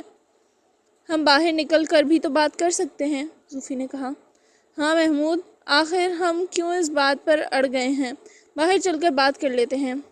نہیں بھائی، تم نہیں سمجھو گے، ہم ان سے بات کریں گے اور اسی جگہ بیٹھ کر کریں گے، اور راستے میں آنے والی ہر رکاوٹ کو گرا دیں گے۔ جیسے تمہاری مرضی۔ خوبے زوفی، 1 منٹ پورا ہونے کے صرف 30 سیکنڈ باقی ہیں۔ ارے باپ رے، دونوں گھبرا گئے اور پھر کنی کاٹ کر نکل جانے کی کوشش کی، لیکن دونوں اچھل کر ان کے سامنے آ گئے۔ یہ آپ لوگ کیا کر رہے ہیں؟ کیا ہمیں مردہ دیکھنا چاہتے ہیں؟ آپ مسٹر مجو کو نہیں جانتے، زوفی نے چیخ کر کہا۔ اب سب لوگ ان کی طرف متوجہ ہو گئے تھے اور اس بکھرے کو پوری دلچسپی سے دیکھ رہے تھے۔ ایسے میں محمود نے کہا، آپ دونوں عقل سے پیدل ہیں۔ مسٹر مجو، اس بھرے مجمع میں گولی کس طرح چلا سکتے ہیں؟ ضروری تو نہیں کہ گولی آپ دونوں کو ہی لگے، کسی اور کو بھی تو لگ سکتی ہے نا؟ مطلب یہ کہ بلا وجہ ڈر رہے ہیں۔ اوہ، لیکن ہم یہ کہتے ہیں کہ یہاں ٹھہرنے کی ضرورت کیا ہے؟ ہم باہر چل کر بھی بات کر لیتے ہیں۔ نہیں، بات ہوگی تو یہیں، محمود نے بضد ہو کر کہا۔ فاروق کو اب اس پر غصہ آ رہا تھا، کیونکہ اس ہٹ دھرمی کی کوئی وجہ بظاہر نظر نہیں آ رہی تھی، لیکن وہ کسمسا کر رہ گیا۔ اسی وقت انہوں نے ایک نظر مجو پر ڈالی۔ اب اس کے ہاتھ میں پستول نظر آ رہا تھا، چہرہ غصے سے سرخ ہو گیا تھا۔ محمود اور فاروق نے فوراً اس میز کی طرف دیکھا جس پر ان کے والد فرزانہ اور اکرام بیٹھے تھے، کیونکہ اس وقت انہیں ان کی ضرورت تھی، اور یہی وقت تھا کہ ان کے اٹھ کر آگے آنے کا، اور انہی کے ہونے پر دونوں نے یہ ہنگامہ کھڑا کیا تھا۔ لیکن دوسرا لمحہ سنسنی خیز تھا۔ ان کے والد فرزانہ اور اکرام اب میز پر نہیں تھے، ان کی سیٹیں گم ہو گئی۔ تم لوگ بھی ان کے ساتھ موت کی گھاٹ اتارنے والے ہو، مجو کی آواز سنائی دی گئی۔ کیا اس ملک میں تمہارا قانون چل رہا ہے؟ محمود نے بھنا کر کہا۔ اب وہ دونوں خود پر قابو پا چکے تھے۔ صاف ظاہر ہے وہ تینوں اگر کہیں گئے تھے تو کسی اہم ضرورت کے تحت ہی گئے تھے، ورنہ ان حالات میں کوئی نہیں جا سکتا تھا۔ اس ملک میں نہیں، اس ہوٹل میں ضرور میرا قانون چلتا ہے، مجو نے کہا۔ تب پھر گولی چلا کر دیکھو، معلوم ہو جائے گا۔ چھوٹا منہ اور بڑی بات، ان دونوں کو جکڑ لیا جائے، مجو نے بلند آواز میں کہا۔ فوراً ہی 8-10 بیرے ان کی طرف جھپٹے۔ اب انہیں اپنی جگہ سے دیوار کی طرف کھسکنا پڑا، اور اس وقت زوفی اور خوبے نے باہر کی طرف چھلانگیں لگا دیں۔ تم کہاں جا رہے ہو؟ مجو چلایا۔ 1 منٹ پورا ہونے میں ابھی 5 سیکنڈ باقی ہیں مسٹر مجو۔ آپ کا وعدہ 1 منٹ کا تھا، زوفی نے ہنس کر کہا۔ اوہ، مجو کے منہ سے نکلا۔ اس وقت دونوں ہوٹل سے باہر نکل گئے۔ ادھر وہ دونوں 8-10 بیروں سے نبٹ رہے تھے، انہیں جھکائی پر جھکائی دے رہے تھے۔ یہ کھیل تو ہم صبح تک کھیل سکتے ہیں، فاروق چہکا۔ تم سے 2 لڑکے نہیں پکڑے جا رہے، اور ہو تم 8-10، مجو نے طنزیہ لہجے میں کہا۔ یہ حد درجے پھرتیلے ہیں۔ پھرتیلے ہیں تو کیا ہوا؟ تم تعداد میں تو زیادہ ہو۔ چاروں طرف سے گھیر کر آگے بڑھو، مجو نے بھنا کر کہا۔ انہوں نے مجو کی ہدایت پر عمل کیا اور ان کے چاروں طرف کھڑے ہو گئے۔ ہاں ٹھیک ہے، دبوچ لو اب انہیں۔ وہ چاروں طرف سے آگے بڑھنے لگے، اور جب ان کے نزدیک پہنچ کر انہوں نے انہیں دبوچ لینے کے لیے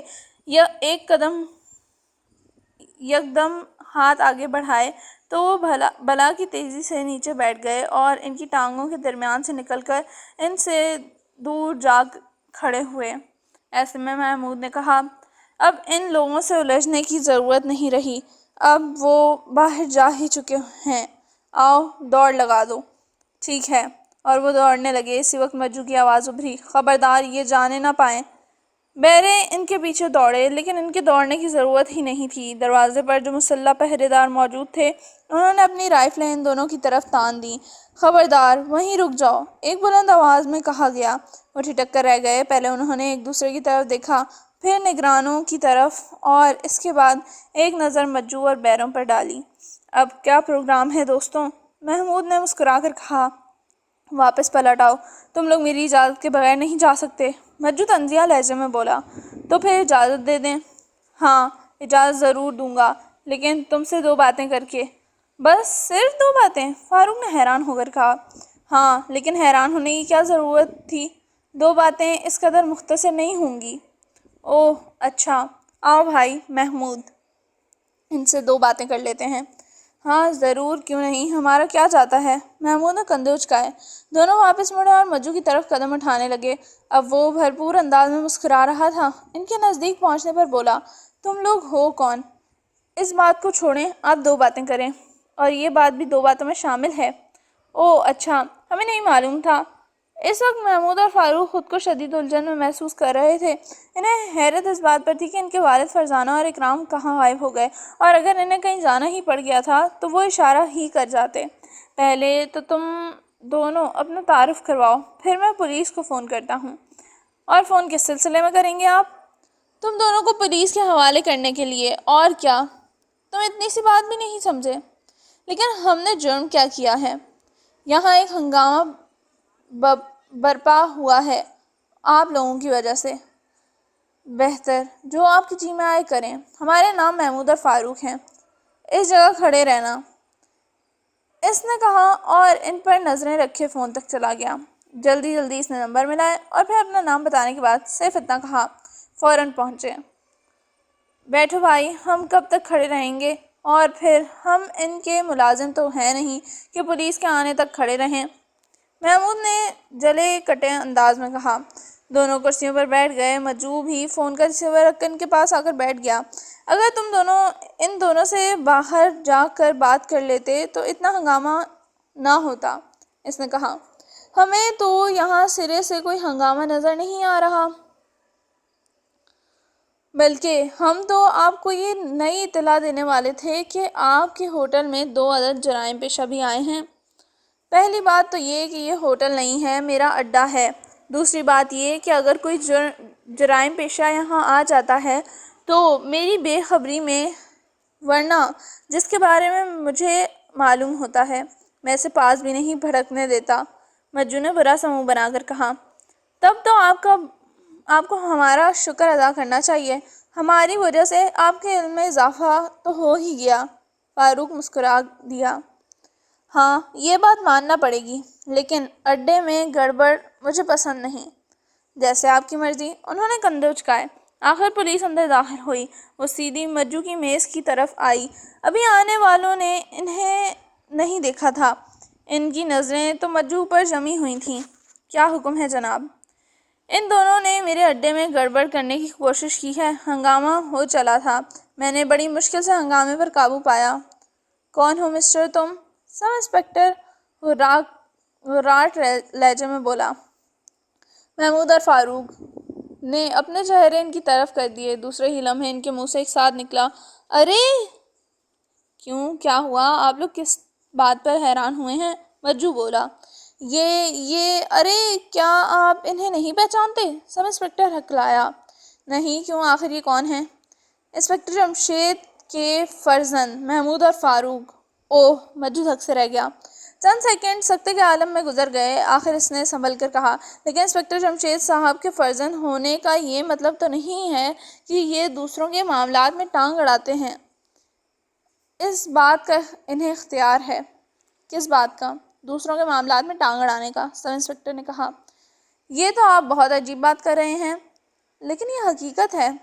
خیر، میں اس صورت میں کیا کہہ سکتا ہوں، آپ دونوں تشریف لے جا سکتے ہیں جناب، مجو نے ڈھیلے ڈھالے لہجے میں کہا۔ آپ باہر جا کر کیا کریں گے؟ محمود نے برا سا منہ بنایا۔ کیا مطلب، باہر جا کر کیا کریں گے؟ اس نے حیران ہو کر پوچھا۔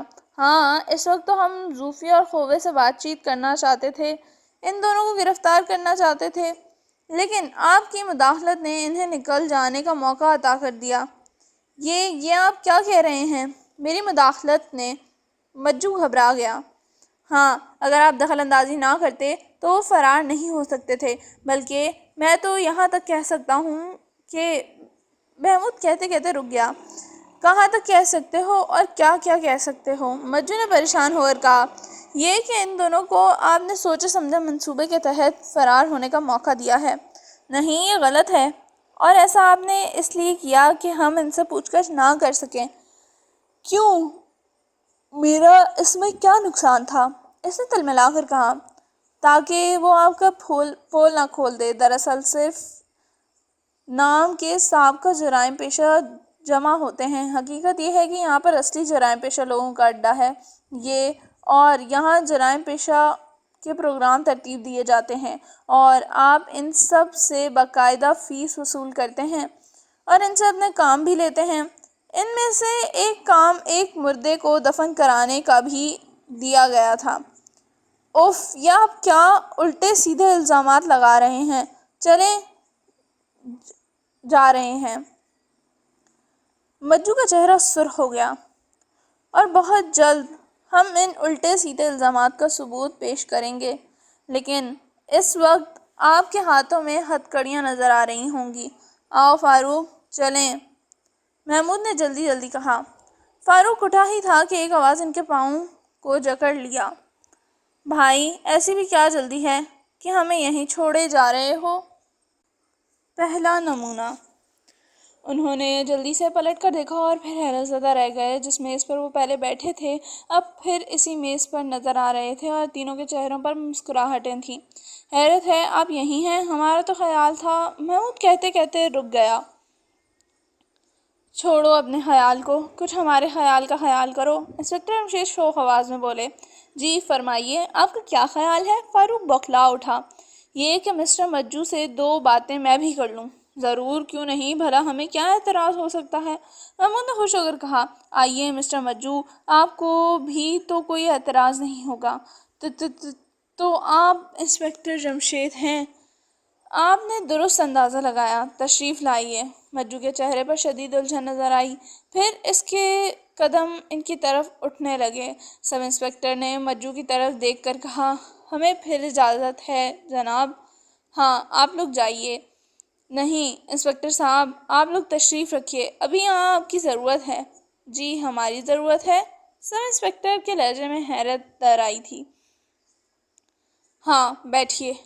وہ لوگ بھی دو میزوں کے گرد بیٹھ گئے۔ آپ کہاں چلے گئے تھے ابا جان؟ محمود بولا۔ کہیں بھی نہیں، یہیں تھے، فرزانہ نے جلدی سے جواب میں کہا۔ تب پھر آپ لوگوں نے سلمانی ٹوپیاں پہن رکھی ہوں گی۔ ان کا آرڈر دیا ہوا ہے، ابھی تو بن کر بھی نہیں آئیں۔ پھر فرزانہ سے کہا۔ کن کا آرڈر دیا ہوا ہے؟ سلیمانی ٹوپیوں کا۔ اوہو، اچھا، کمال ہے، بلکہ حیرت ہے، فاروق نے منہ بنا کر کہا۔ ہوگی، ہمیں کیا؟ فرزانہ مسکرائی۔ کیا ہوگی؟ محمود نے سہورا۔ حیرت، اور کیا؟ بھائی، اگر تم ذرا دیر کے لیے خاموشی اختیار کر لو تو ہم کچھ باتیں کر سکتے ہیں۔ بہت بہتر، جب تک آپ فرمائیے۔ مسٹر مجو، میں صرف یہ معلوم کرنا چاہتا ہوں کہ وہ لاش کس کی تھی؟ کون سی لاش؟ مجو ہکلایا۔ جس کو زوفی اور خوبے نے دفن کیا تھا۔ پتہ نہیں آپ کیا کہہ رہے ہیں؟ آپ اس طرح نہیں بتائیں گے، آپ کو کچھ نمونہ دکھانا ہی ہوگا، انسپکٹر جمشید نے کہا اور جیب میں ہاتھ ڈال دیے۔ کیسا نمونہ؟ کیا مطلب؟ یہ دیکھیے پہلا نمونہ، انہوں نے کہا۔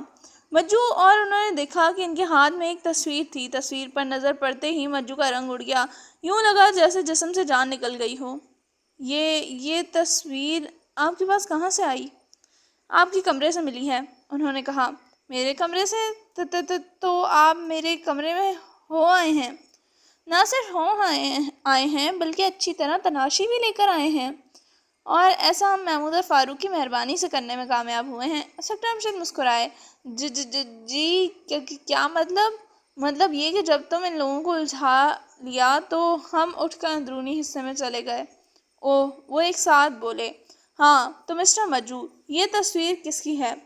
میں نہیں جانتا، ضرور یہ تصویر آپ نے کہیں اور سے حاصل کی ہے اور تھوپ رہے ہیں میرے سر۔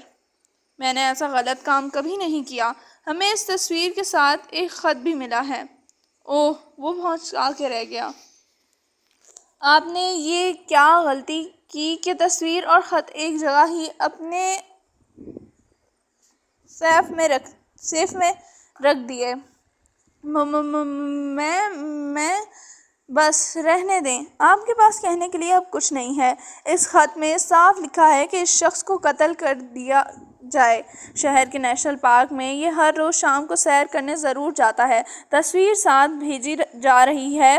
نصف معاوضہ لفافے میں ساتھ ملے گا، نصف قتل کے بعد ارسال کر دیا جائے گا۔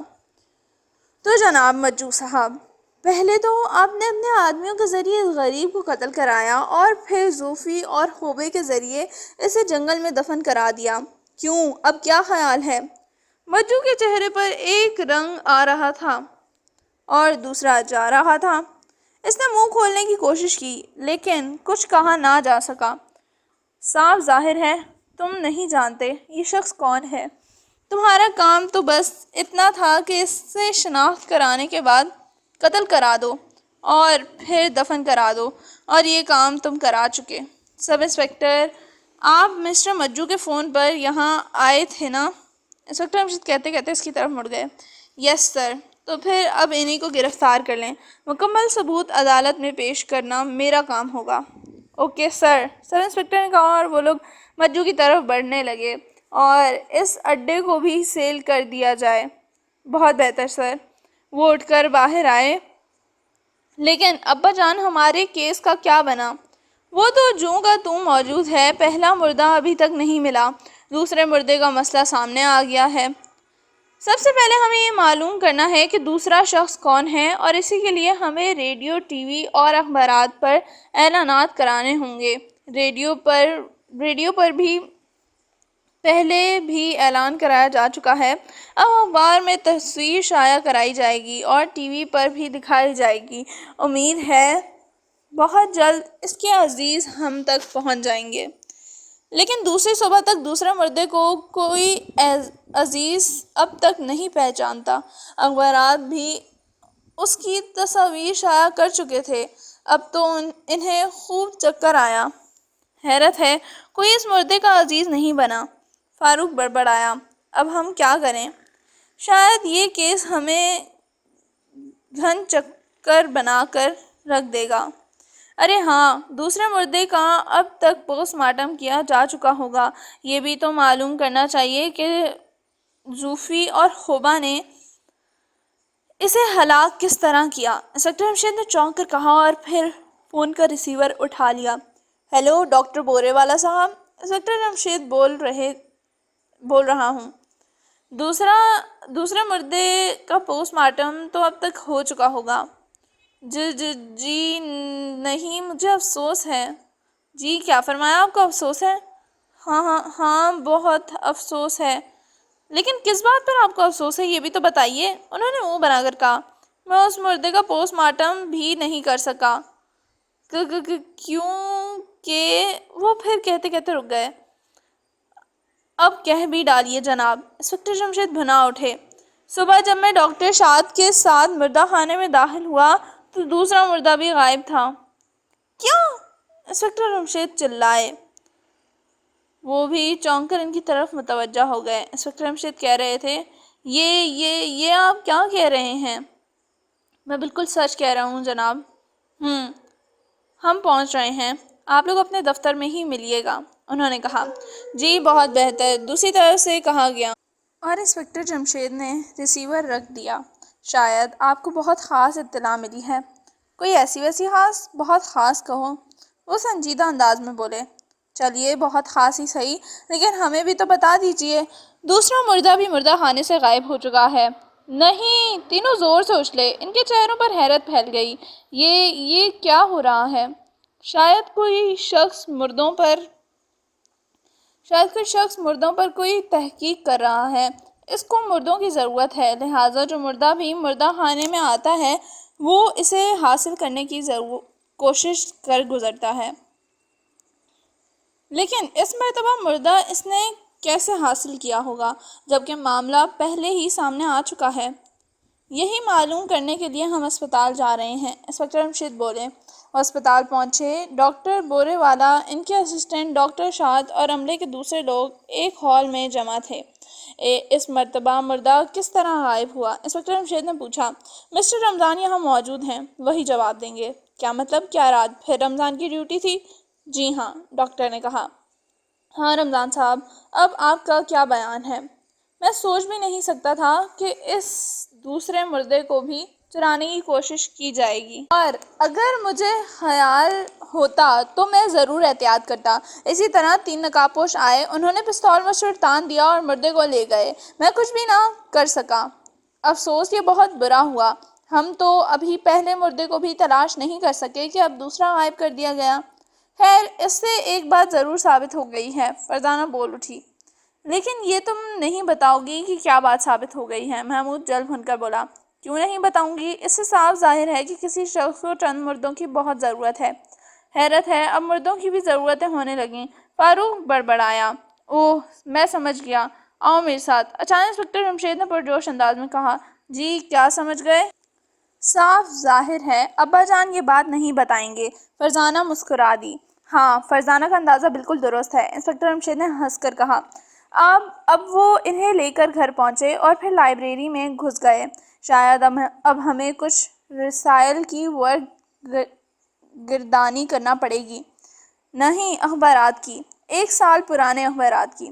1 سال پہلے غالباً انہی دنوں میں ایک صاحب نے ایک دعویٰ کیا تھا، اور وہ دعویٰ مردوں کے بارے میں تھا۔ لیکن دعویٰ کیا تھا؟ یہ تو اب مجھے یاد نہیں۔ ہمیں یہی تو دیکھنا ہے کہ وہ دعویٰ کیا تھا، اور کیا موجودہ واقعات اس دعوے کی کوئی کڑی ہیں۔ بات تو ٹھیک ہے۔ انہوں نے اخبارات کے ذوق گردانی شروع کر دی۔ یہ ایک اکتا دینے والا اور بہت ہی طویل کام تھا، لیکن اس کے بغیر چارہ بھی نہیں تھا۔ چاروں بہت دیر تک مصروف رہے، پھر بیگم جمشید کی آواز نے انہیں چونکا دیا۔ آپ لوگ کسی اخبار میں کوئی خبر تلاش کر رہے ہیں؟ کیا میں بھی کچھ مدد کر سکتی ہوں؟ آپ ہمارے لیے کوئی مزیدار سی چیز تیار کر دیں، بس یہی آپ کی مدد ہوگی۔ سوئیوں کا زردہ تو پہلے ہی تیار کر چکی ہوں۔ ارے واہ، مزہ آ گیا، فرزانہ نے خوش ہو کر کہا۔ ہاں، تو مدد کے بارے میں کیا خیال ہے؟ میرا خیال ہے آپ ہماری کچھ مدد نہیں کر سکتی، لیکن میں ایک بات ضرور بتا سکتی ہوں۔ اور وہ کیا؟ انہوں نے چونک کر ان کی طرف دیکھا۔ ہو سکتا ہے جس اخبار کی آپ کو ضرورت ہو وہ یہاں موجود نہ ہو۔ کیا مطلب؟ کچھ دیر ہوئی، ایک خاتون آئی تھیں، انہیں کسی مقدمے کے سلسلے میں 1.25 سال پہلے کے ایک اخبار کی ضرورت تھی۔ تاریخ اس نے اس کاغذ پر لکھ رکھی تھی، اور آپ نے وہ اخبار اسے دے نہیں دیا، خود اس کو تلاش کرنے کی اجازت دے دی تھی۔ وہ اخبار اس خاتون کو مل گیا تھا، اور وہ لے گئی تھی۔ ہاں، اسی لیے تو آپ کو بتا رہی ہوں کہ کہیں آپ لوگ بھی اتفاق سے وہی اخبار نہ تلاش کر رہے ہوں۔ اس کا زبردست امکان ہے۔ خیر، ہم اس اخبار کا بھی پتہ چلا لیتے ہیں کہ کس تاریخ کا تھا، پھر اس تاریخ کا اخبار ہم اخبار کے دفتر سے نکلوا لیں گے۔ انسپکٹر جمشید بولے۔ ویسے امی جان، آپ کو ایسے اخبار نہیں دینا چاہیے تھا، اور نہ خود تلاش کرنے کی اجازت دینی چاہیے تھی۔ ہاں، آپ تلاش کر کے اخبار اس کے سامنے رکھ دیتی، اور پھر وہ اپنا اطمینان کر لیتے۔ وہ اگر اپنا اطمینان کر لیتی تو پھر وہ دفتر سے نکلوا لیتی نا۔ آئندہ خیال رکھوں گی، وہ بولی۔ ہاں، اس طرح ہمارا ریکارڈ بھی تو نامکمل ہو جاتا ہے۔ جلد ہی انہیں معلوم ہو گیا کہ کون سی تاریخ کا اخبار درمیان سے غائب تھا۔ اس کے لیے انہوں نے فوراً اکرام کو فون کیا اور خود باقی اخبارات کا معاملہ جاری رکھا، لیکن مردوں سے متعلق خبر نہ ملی۔ کہیں ایسا تو نہیں ابا جان، آپ نے کسی اخبار میں پڑھے جانے کے بجائے کسی رسالے میں پڑھا ہو؟ شاید پہلے اخبارات کی ورق گردانی مکمل کر لیں، پھر رسائل بھی دیکھ لیں گے۔ جلد ہی اکرام اخبار لے کر آ گیا، لیکن اس اخبار میں بھی مردوں کے بارے میں کوئی مضمون نہیں تھا۔ اب رسائل پر ہی توجہ دینا پڑے گی۔ وہ رسائل میں گم ہو گئے۔ ایک رسالے میں کے ایک لفافے پر فرزانہ کی نظریں اٹک گئیں۔ اس نے جلدی سے کہا، ابا جان ذرا دیکھیے، کہیں وہ یہ مضمون تو نہیں؟ انسپکٹر جمشید نے اس صفحے پر نظر ڈالی اور پھر اچھل پڑے۔ بالکل یہی ہے۔ بورے والا۔ انسپکٹر جمشید اب رسالہ پکڑ کر بیٹھ گئے اور جلدی مضمون پڑھنے لگے۔ اتنے میں ہی بیگم جمشید پھر ادھر آئیں اور بولیں، سوئیوں کا زردہ ٹھنڈا ہو رہا ہے، ایک بار اگر یہ چیز ٹھنڈی ہو جائے تو دوبارہ گرم ہو کر مزہ نہیں دیتی۔ اچھی بات ہے، میری بھی ایک بات سن لو۔ انسپکٹر رمشید مسکرائے۔ ایک بار اگر کوئی چیز ذہن میں سے نکل جائے تو پھر اس کو ذہن میں لانا بہت مشکل ہوتا ہے۔ گویا آپ یہ کہنا چاہتے ہیں کہ ابھی آپ کا کام مکمل نہیں ہوا؟ قریب مکمل ہو گیا ہے، بس ایک آدھ منٹ اور لگے گا۔ چلیے، اتنی دیر میں تو کچھ نہیں بگڑ جائے گا۔ آخر انسپکٹر رمشید نے مضمون مکمل کر لیا اور پھر فوراً نکل کھڑے ہوئے۔ اب ہم گھر جا رہے ہیں ابا جان، پروفیسر لقمان کے ہاں، یہ مضمون انہی کا لکھا ہوا ہے۔ وہ بولے، مضمون ہے کیا؟ موت کے بعد اگر انسانی جسم کو 5 روز تک دفن نہ کیا جائے بلکہ عام درجہ حرارت میں رکھا جائے تو اس مردہ جسم کے جگر میں ایک زہر پیدا ہو جاتا ہے۔ اس زہر کو اگر جگر میں سے نکال لیا اور محفوظ کر لیا جائے تو اس زہر کی ایک بہت ہی معمولی سی مقدار، یعنی 1 ملی لیٹر کا بھی سوا حصہ کوئی انسان کھا لے تو اس کے جسم میں بے پناہ قوت پیدا ہو جاتی ہے۔ اوہ، ان کے منہ سے ایک ساتھ نکلا۔ یہ میں نے بہت مختصر کر کے بتایا ہے، ورنہ اس کی تفصیل بہت لمبی چوڑی ہے۔ مضمون میں زہر نکالنے اور محفوظ کرنے کا طریقہ بھی بتایا گیا ہے۔ یہ بھی لکھا ہے کہ قوت حاصل کرنے کی خواہش مند کو کھلایا کیسے جائے۔ اس کا مطلب تو یہ ہوا کہ دونوں مردے اس مضمون کے لکھنے والے نے چرائے ہیں۔ نظر تو یہی آتا ہے۔ دوسرے مردے کا تو خیر کوئی وارث نہیں تھا، اس لیے کوئی اس کے بارے میں معلوم کرنے نہیں آیا۔ پہلا مردہ امتیاز بالی تھا۔ اسے دفن ہونے سے بچانے کے لیے شاید کسی نے بیگم امتیاز کو فون کر دیا ہوگا۔ اس کے دیوروں نے زہر دے کر ہلاک کر دیا ہے، لہٰذا پوسٹ مارٹم کرایا جائے۔ لیکن سوال یہ ہے کہ دوسرا مردہ دفن کیوں کیا گیا؟ اگر اسے بھی پروفیسر لقمان نے قتل کرایا تھا تب تو ہدایت یہ ہونی چاہیے تھی کہ قتل کے بعد اسے شہر کی کسی سڑک پر ڈال دیا جائے۔ سڑک پر سے وہ خود اٹھا لیتا، مردہ خانے میں سے اڑانے کی بھی ضرورت نہیں تھی۔ معاملہ تو اس طرح اور الجھ گیا ہے۔ پہلے پروفیسر لقمان سے مل لیں۔ آخر وہ پروفیسر لقمان کی کوٹھی تک پہنچ گئے۔ محمود نے دستک دی، ایک ملازم نے دروازہ کھولا اور انہیں ڈرائنگ روم میں بٹھا کر چلا گیا۔ 2 منٹ بعد درمیانی عمر کا ایک آدمی اندر داخل ہوا۔ فرمائیے، کیا خدمت کر سکتا ہوں؟ پہلے میرا کارڈ ملاحظہ فرما لیں، انسپکٹر رمشید بولے اور اپنا کارڈ ان کے سامنے رکھ دیا۔ اوہو، آپ تو بہت مشہور شخصیت ہیں۔ شکریہ، یہ سب اللہ کی مہربانی ہے۔ یہ رسالہ ملاحظہ فرمائیں، اس میں ایک طبی مضمون ہے، یہ آپ نے ہی لکھا ہے نا؟ یہی سمجھ لیں، اس نے کہا۔ سمجھ لیں؟ کیا مطلب؟ یہ میرے بڑے بھائی نے لکھا تھا، وہ اس سلسلے میں بہت ریسرچ کرتے رہے تھے، آخر انہوں نے ایک کامیاب تجربہ کیا اور یہ مضمون لکھا، لیکن اس مضمون کے لکھنے کے بعد چند ماہ بعد ان کا انتقال ہو گیا۔ اوہ، تو یہ آپ نے نہیں لکھا؟ جی نہیں، میں نے بے ایمانی یہ کی کہ اسے اپنے نام سے چھپوا لیا، حالانکہ یہ مجھے اپنے بھائی کے نام سے شائع کرانا چاہیے تھا۔ تو کیا یہ مضمون ان کی زندگی میں نہیں چھپا تھا؟ نہیں، وہ تو اس کو چھپوانے کے حق میں ہی نہیں تھے۔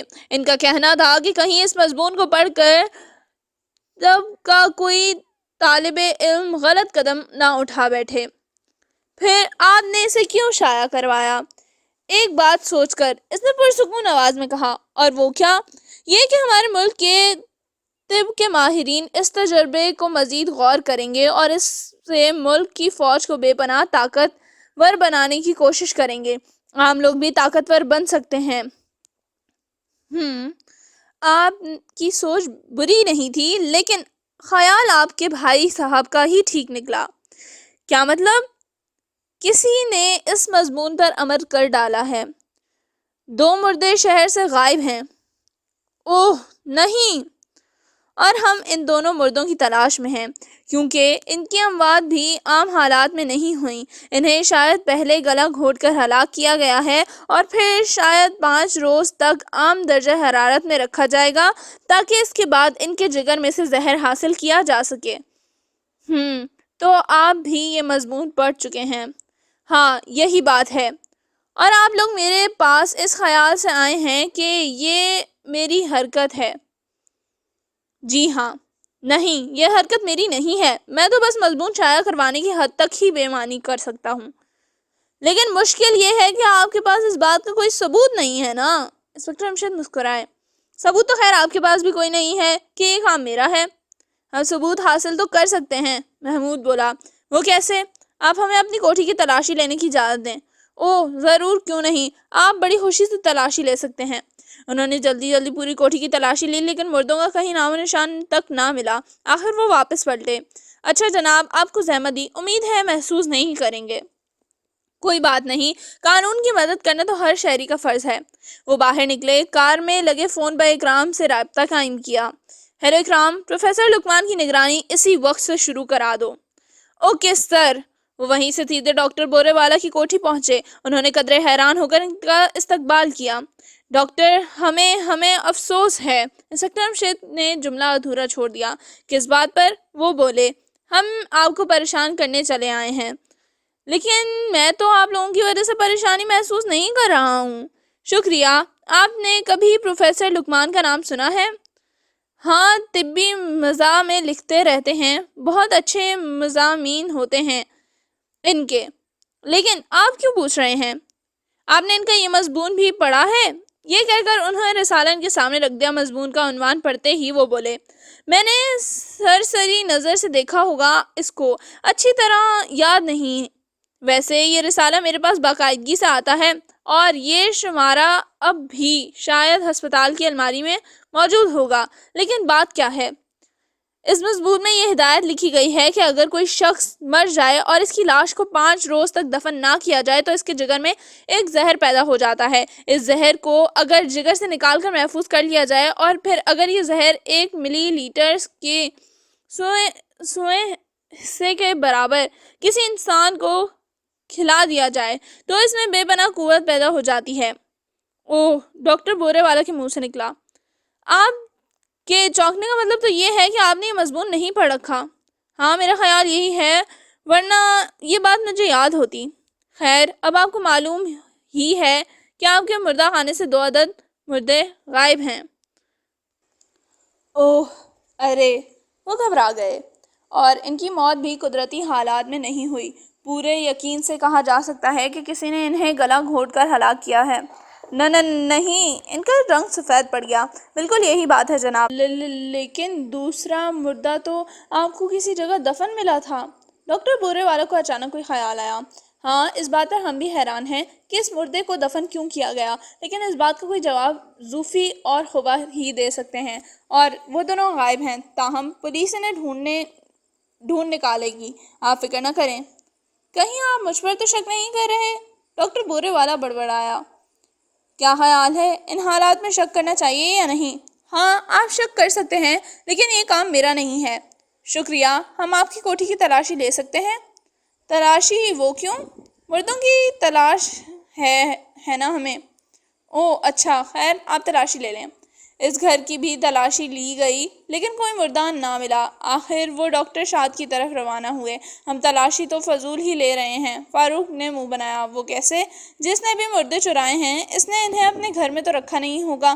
ان کی تو بدبو ہی محلے والوں کو خبردار کر دے گی، اور پھر یہ خبر پھیلانے سے رک نہیں سکے گی۔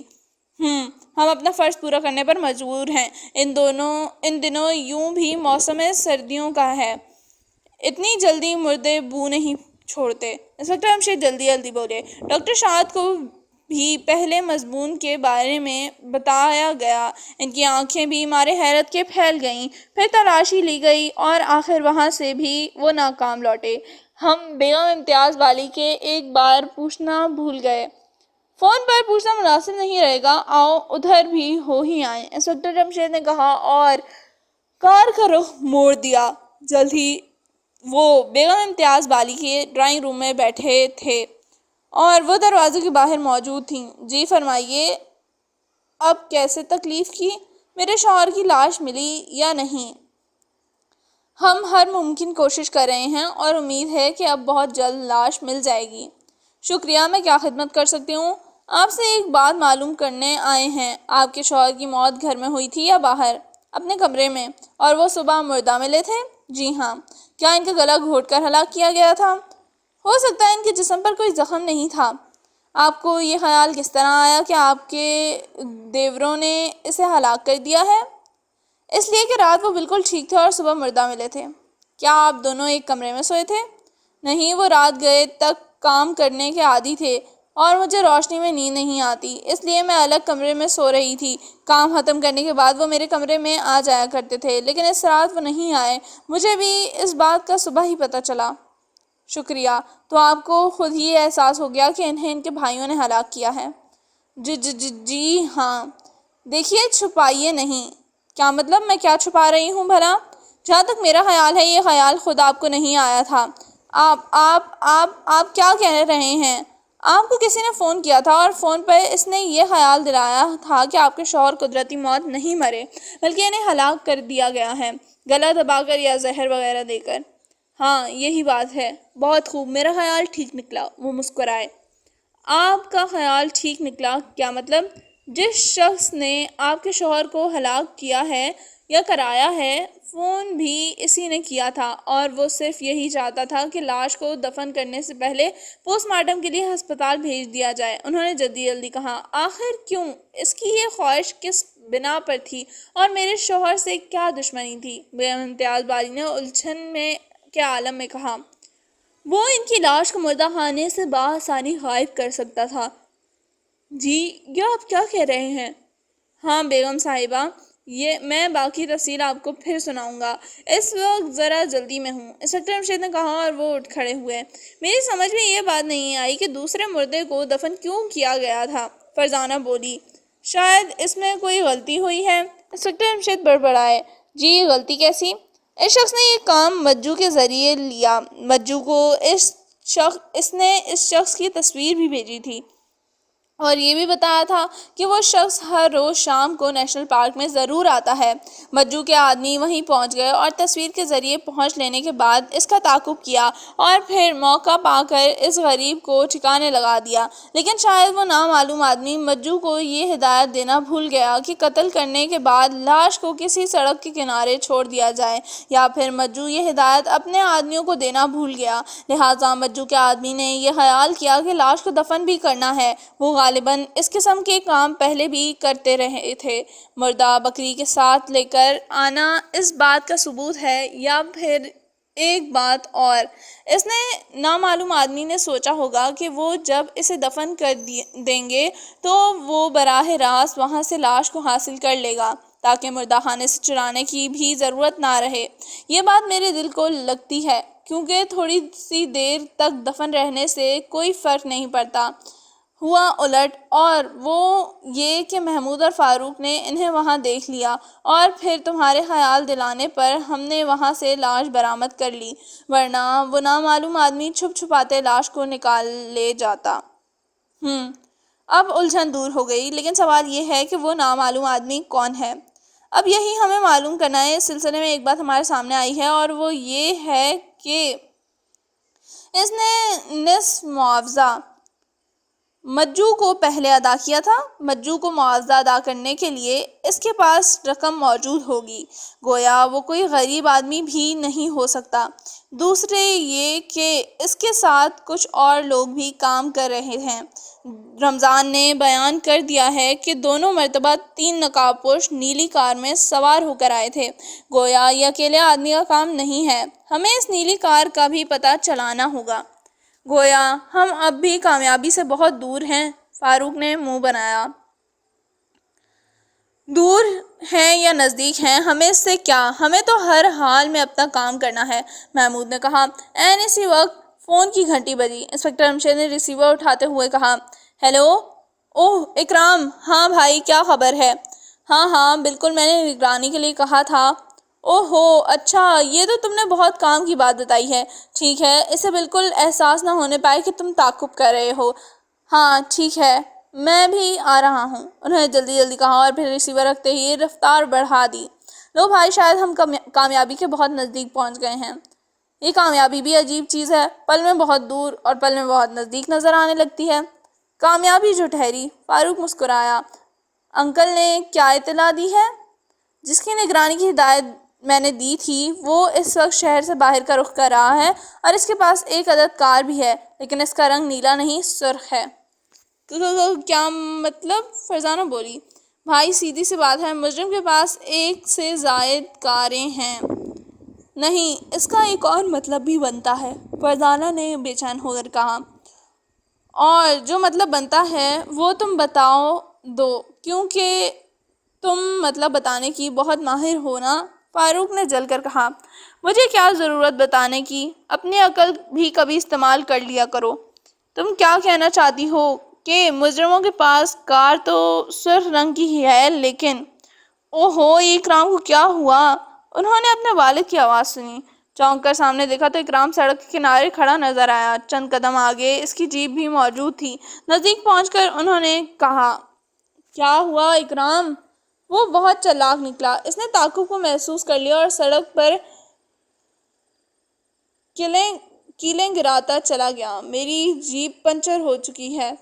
اوہ، میں نے کہا تھا نا کہ اسے تعاقب کا شک بھی نہ ہونے پائے، انسپکٹر جمشید نے افسوس زدہ انداز میں کہا۔ میں نے تو ہر ممکن کوشش کی تھی سر، لیکن شاید وہ بہت پہلے نگرانی کا اندازہ لگا چکا تھا۔ خیر کوئی بات نہیں، تم ہمارے ساتھ آ جاؤ، لیکن آپ کی کار بھی تو پنچر ہو جائے گی۔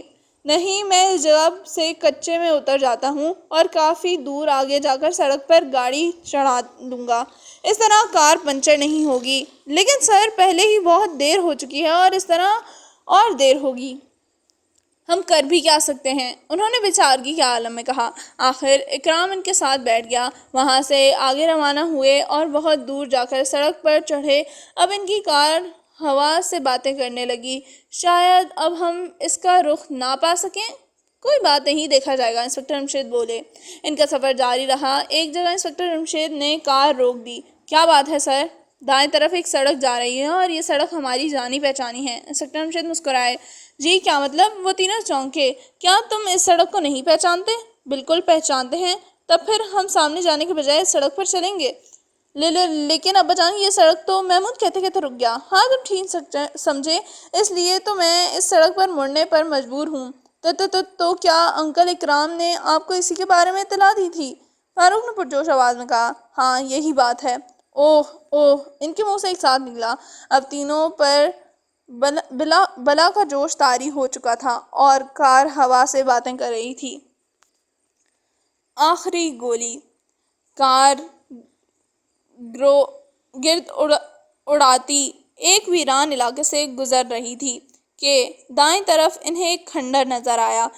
کیوں نہ ہم پہلے اس کھنڈر کو دیکھتے چلیں؟ انسپکٹر جمشید بولے۔ اوہ ہاں، یہ مناسب رہے گا۔ ظاہر بات ہے وہ ایسا کام اپنے گھر میں تو کر نہیں سکتا۔ ویسے اسے یہ کام کرنے کی ضرورت ہی کیا تھی؟ بھائی، انتہا درجے کا طاقتور بننا کون پسند نہیں کرتا؟ 1 ملی لیٹر کا سواں حصہ کسی انسان کو دے کر اس سے ہزاروں روپے وصول کیے جا سکتے ہیں۔ ذرا سوچو، اس طرح ایک شخص دنوں میں کس قدر دولت مند ہو جائے گا۔ انسپکٹر جمشید بولے۔ اوہ، ان کے منہ سے نکلا، اور کار کا رخ کھنڈر کی طرف مڑ گیا۔ جلدی ہی فرزانہ نے چہکتی آواز میں کہا، میں کار کے ٹائروں کی تازہ نشانات دیکھ رہی ہوں۔ تب تو امکان زیادہ اس جگہ کا ہے، تاہم اگر وہ یہاں نہ ہوا تو بھی اس علاقے کے آس پاس کسی غیر آباد جگہ ہی ملے گا۔ آبادی میں تو یہ کام کیا ہی نہیں جا سکتا۔ انسپکٹر جمشید بولے۔ ابھی وہ کھنڈر سے کچھ فاصلے پر تھے کہ انہوں نے کھنڈر میں کسی کا سایہ دیکھا اور پھر فوراً ہی سایہ غائب ہو گیا۔ شاید اس نے ہمیں آتے دیکھ لیا ہے۔ اندھا دھند آگے بڑھنا خطرناک ہوگا۔ یہ کہہ کر انسپکٹر جمشید نے کار روک لی اور بولے، اکرام تم دائیں طرف سے، میں بائیں طرف سے، یہ تینوں پچھلی طرف سے آگے بڑھیں گے۔ اس کی فائرنگ کے جواب میں ہم فائر نہیں کریں گے۔ میں ہر حال میں اس کو زندہ گرفتار کرنا چاہتا ہوں۔ اب وہ جھکے جھکے آگے بڑھنے لگے۔ اچانک ایک فائر ہوا اور گولی انسپکٹر جمشید کے سر پر سے گزر گئی۔ فائر نے معاملہ صاف کر دیا۔ مجرم اسی جگہ چھپا ہوا تھا۔ وہ ٹولیوں اور درختوں کی اوٹ میں لے کر آگے بڑھتے رہے۔ دوسرا فائر ہوا اور اس مرتبہ گولی اکرام کے کپڑوں کو چھوتی گزر گئی۔ اگر اکرام پھرتی کا مظاہرہ نہ کرتا تو اس کا کندھا تو ضرور زخمی ہو گیا تھا۔ کم بخت بہت چالاک ہے، چاروں طرف دیکھ رہا ہے، انسپکٹر جمشید بولے۔ لیکن وہ کب تک خود کو بچا سکے گا؟ ہم مدد بلا سکتے ہیں۔ اکرام نے دور سے کہا۔ نہیں بھائی، ہم کسی کو نہیں بلائیں گے۔ اسی وقت تیسرا فائر ہوا اور اس بار گولی محمود، فاروق اور فرزانہ پر چلائی گئی تھی، لیکن ذرا اس وقت مکمل طور پر درخت کے پیچھے تھے، گویا وہ انہیں ڈرانے کی کوشش کر رہا تھا۔ تم پاگل ہو گئے ہو، خود کو قانون کے حوالے کر دو، اب بچ نہیں سکو گے۔ دوسری طرف سے کوئی جواب نہیں دیا گیا، البتہ ایک فائر ضرور کیا گیا۔ آخرکار تمہارے پاس گولیاں ختم ہو جائیں گی، پھر تم کیا کرو گے؟ انسپکٹر جمشید نے کہا۔ اب بھی اس نے کوئی جواب نہ دیا، بس وقتاً فوقتاً گولیاں چلاتا رہا۔ وہ بھی کسی نہ کسی طرح آگے بڑھتے رہے، آخر کھنڈر کے نزدیک پہنچ گئے اور پھر انہوں نے ٹرچ ٹرچ کی آواز سنی۔ تو تمہارے پاس گولیاں ختم ہو گئی ہیں، بہتر یہی ہے کہ ہاتھ اوپر اٹھا کر سامنے آ جاؤ۔ انسپکٹر جمشید بولے۔ ادھر خاموشی ہی رہی، اب میں رک نہیں سکتا، یہ کہہ کر انسپکٹر جمشید سامنے آ گئے اور کھنڈر کی طرف دوڑ پڑے۔ اکرام نے بھی یہی کیا۔ محمود، فاروق اور فرزانہ نے بھی محسوس کر لیا کہ وہ دوڑ کر کھنڈر کی طرف بڑھ رہے ہیں۔ وہ بھی اوٹ سے نکل کر پھر پانچوں ایک جگہ جمع ہو کر آگے بڑھے ہی تھے کہ ایک درخت سے آواز کانوں سے ٹکرائی۔ خبردار، ہاتھ اوپر اٹھا دو ورنہ میں گولی مار دوں گا۔ تمہارے پستول میں گولی کہاں ہے؟ انسپکٹر جمشید بولے۔ اس خیال میں نہ رہنا، یہ لو میں ایک فائر کرتا ہوں۔ آواز آئی، فائر ہوا اور گولی ان کے سروں پہ سے گزر گئی۔ وہ یکدم نیچے بیٹھ گئے۔ نیچے بیٹھ کر بھی کچھ نہیں بنا، بس تم آخری گولی چلا چکے ہو، اب سامنے آ جاؤ۔ کیا کہا؟ آخری گولی؟ اچھا تو پھر ایک گولی اور لو۔ ایک فائر اور ہوا، پھر کہکے کی آواز سنائی دی گئی اور اس نے کہا، اب تو میرے پاس 100 سے زیادہ گولیاں موجود ہیں، اس کے باوجود تم نہیں بچ سکو گے۔ کیوں؟ اب تو تم لوگ بالکل میری زد پر ہو۔ اگر زد پر ہیں تو پھر گولی کیوں نہیں چلاتے؟ پہلے تم سے سوچنے کی بات کرنا چاہتا ہوں، کہو کیا کہنا چاہتے ہو؟ حد درجہ منافع بخش اس کاروبار میں تم بھی میرے ساتھ شامل ہو جاؤ۔ انسانی خون کی قیمت وصول کرنے کے بارے میں ہم سوچ بھی نہیں سکتے۔ تم پاگل ہو؟ ہاں، آپ نے ٹھیک کہا، میں پاگل ہوں، اور ایک پاگل جو کچھ کر گزرے کم ہے، لہٰذا اب تم لوگ بھی دوسری دنیا کو سدھر جاؤ۔ اس کے الفاظ کے ختم ہونے سے پہلے ہی وہ لوٹ لگا گئے اور لڑھکتے ہوئے کھنڈر سے باہر آ گئے۔ اب انہوں نے مختلف ٹہلیوں کی اوٹ لے لی۔ یوں کام نہیں چلے گا، ہمیں بھی چال چلنا ہی ہوگی۔ انسپکٹر جمشید نے سرگوشی کی اور پھر اشاروں میں اکرام کو سمجھا دیا۔ اس نے اپنا پستول نکال لیا اور ایک فائر اندھا دھند کھنڈر کی طرف کر دیا۔ انسپکٹر جمشید وہاں سے مڑے اور چکر کاٹنے لگے۔ محمود، فاروق اور فرزانہ نے دوسری طرف سے چکر کاٹنا شروع کر دیا۔ اس طرح وہ کھنڈر کے دوسری طرف آ گئے۔ ادھر اکرام برابر فائرنگ کر رہا تھا، جس کی وجہ سے مجرم یہ سمجھنے پر مجبور تھا کہ وہ لوگ سامنے ہی موجود ہیں، اور اس طرح وہ چاروں اندر داخل ہونے میں کامیاب ہو گئے۔ اب انہوں نے اس سمت میں رینگنا شروع کر دیا، یہاں تک کہ اس کی کمر پر پہنچ گئے، اور پھر انہوں نے یکدم اس کے پستول والے ہاتھ پہ ایک دایاں ہاتھ کی ہڈی دے ماری۔ پستول اس کے ہاتھ سے نکل گیا، جسے فرزانہ نے فوراً اٹھا لیا۔ دوسرے ہی لمحے انسپکٹر جمشید پکارے، بس اکرام، اب فائر نہ کرنا، ہم نے اسے دبوچ لیا ہے۔ ادھر وہ ان کی گرفت سے نکلنے کے لیے زور لگا رہا تھا۔ نہیں رمضان صاحب، بہت مشکل ہے۔ انسپکٹر جمشید نے مسکرا کر کہا، آپ احمق ہیں، میرے ساتھ شریک ہو کر زندگی بھر عیش کریں۔ نہیں بھائی، ہم مرنے کے بعد عیش کرنے پر یقین رکھتے ہیں، یہ دنیا تو عارضی ہے، اس کے بارے میں تو حضور نبی کریم صلی اللہ علیہ وآلہ وسلم نے فرمایا ہے کہ دنیا میں ایک مسافر کی طرح رہو، یہاں ہمیں ہمیشہ تھوڑا ہی رہنا ہے، پھر کیوں اتنے لمبے چوڑے منصوبے بنائیں؟ ہاں، جائز ذریعہ ضرور اختیار کریں۔ انسپکٹر جمشید کہتے چلے گئے۔ اسی وقت اکرام وہاں پہنچ گیا۔ اس نے مجرم کے ہاتھ پر ہتھکڑی ڈال دی۔ ایک بات سمجھ میں نہیں آئی مسٹر مجرم، مجو کے ذریعے تم نے ایک آدمی کو ہلاک کروایا یا دونوں کو؟ میں اتنا بھیانک کام اپنے ہاتھ سے کرنے کی ہمت نہیں رکھتا۔ لیکن مجو کا معاوضہ کہاں سے ادا کیا؟ ایک دوست سے قرض لے کر۔ اسے میں نے ایک بہت منافع بخش کاروبار میں شرکت کا لالچ دیا تھا، لیکن اصل بات نہیں بتائی تھی۔ اس دوست کو مجھ پر اعتماد تھا، اس لیے اس نے رقم دے دی۔ یہ کار بھی اسی سے مانگی تھی۔ ہم تمہاری سوچ پر صرف افسوس ہی کر سکتے ہیں، کیونکہ ناجائز ذریعے سے دولت حاصل کرنا بہرحال برا ہے، لیکن تم نے جو طریقہ اختیار کیا وہ گھناؤنا ہے۔ آپ کو نہیں معلوم، اس نے برا سا منہ بنایا۔ کیا نہیں معلوم؟ اس دولت نے مجھے بہت ترسایا ہے، مدتوں میں اسے حاصل کرنے کے لیے تڑپتا رہا ہوں، لیکن یہ مجھ سے ہمیشہ دور بھاگتی رہی ہے۔ میں نے اس کے لیے کیا کیا جتن نہیں کیے، کیا کیا طریقے اختیار نہیں کیے، لیکن میں اس کو حاصل نہ کر سکا۔ آخر ایک دن میں نے پروفیسر لقمان کا مضمون پڑھا اور میرا ذہن تانے بانے بنانے لگا۔ بہت دنوں تک تو میں منصوبے ہی بناتا رہا، پھر کسی طرح مجھے مجو کے بارے میں معلوم ہوا۔ مجو دراصل کرائے کا قاتل ہے اور اس کے اڈے میں بیٹھنے والے لوگ بھی یہی کچھ کرتے ہیں۔ اس کے باوجود میں یہی کہوں گا، تم نے بہت گھناؤنا طریقہ اختیار کیا۔ انسانوں کے خون سے ہولی کھیل کر خوشیوں کے چراغ جلانا بے وقوفی ہے، ایسے چراغ نہیں جلا کرتے۔ اب تم تو جیل چلے جاؤ گے اور تمہارے گھر والے دنیا میں مصیبتیں بھریں گے۔ کیا اس سے یہ بہتر نہیں تھا کہ تم اپنی تنخواہ میں ہی صبر شکر سے کام چلاتے رہتے؟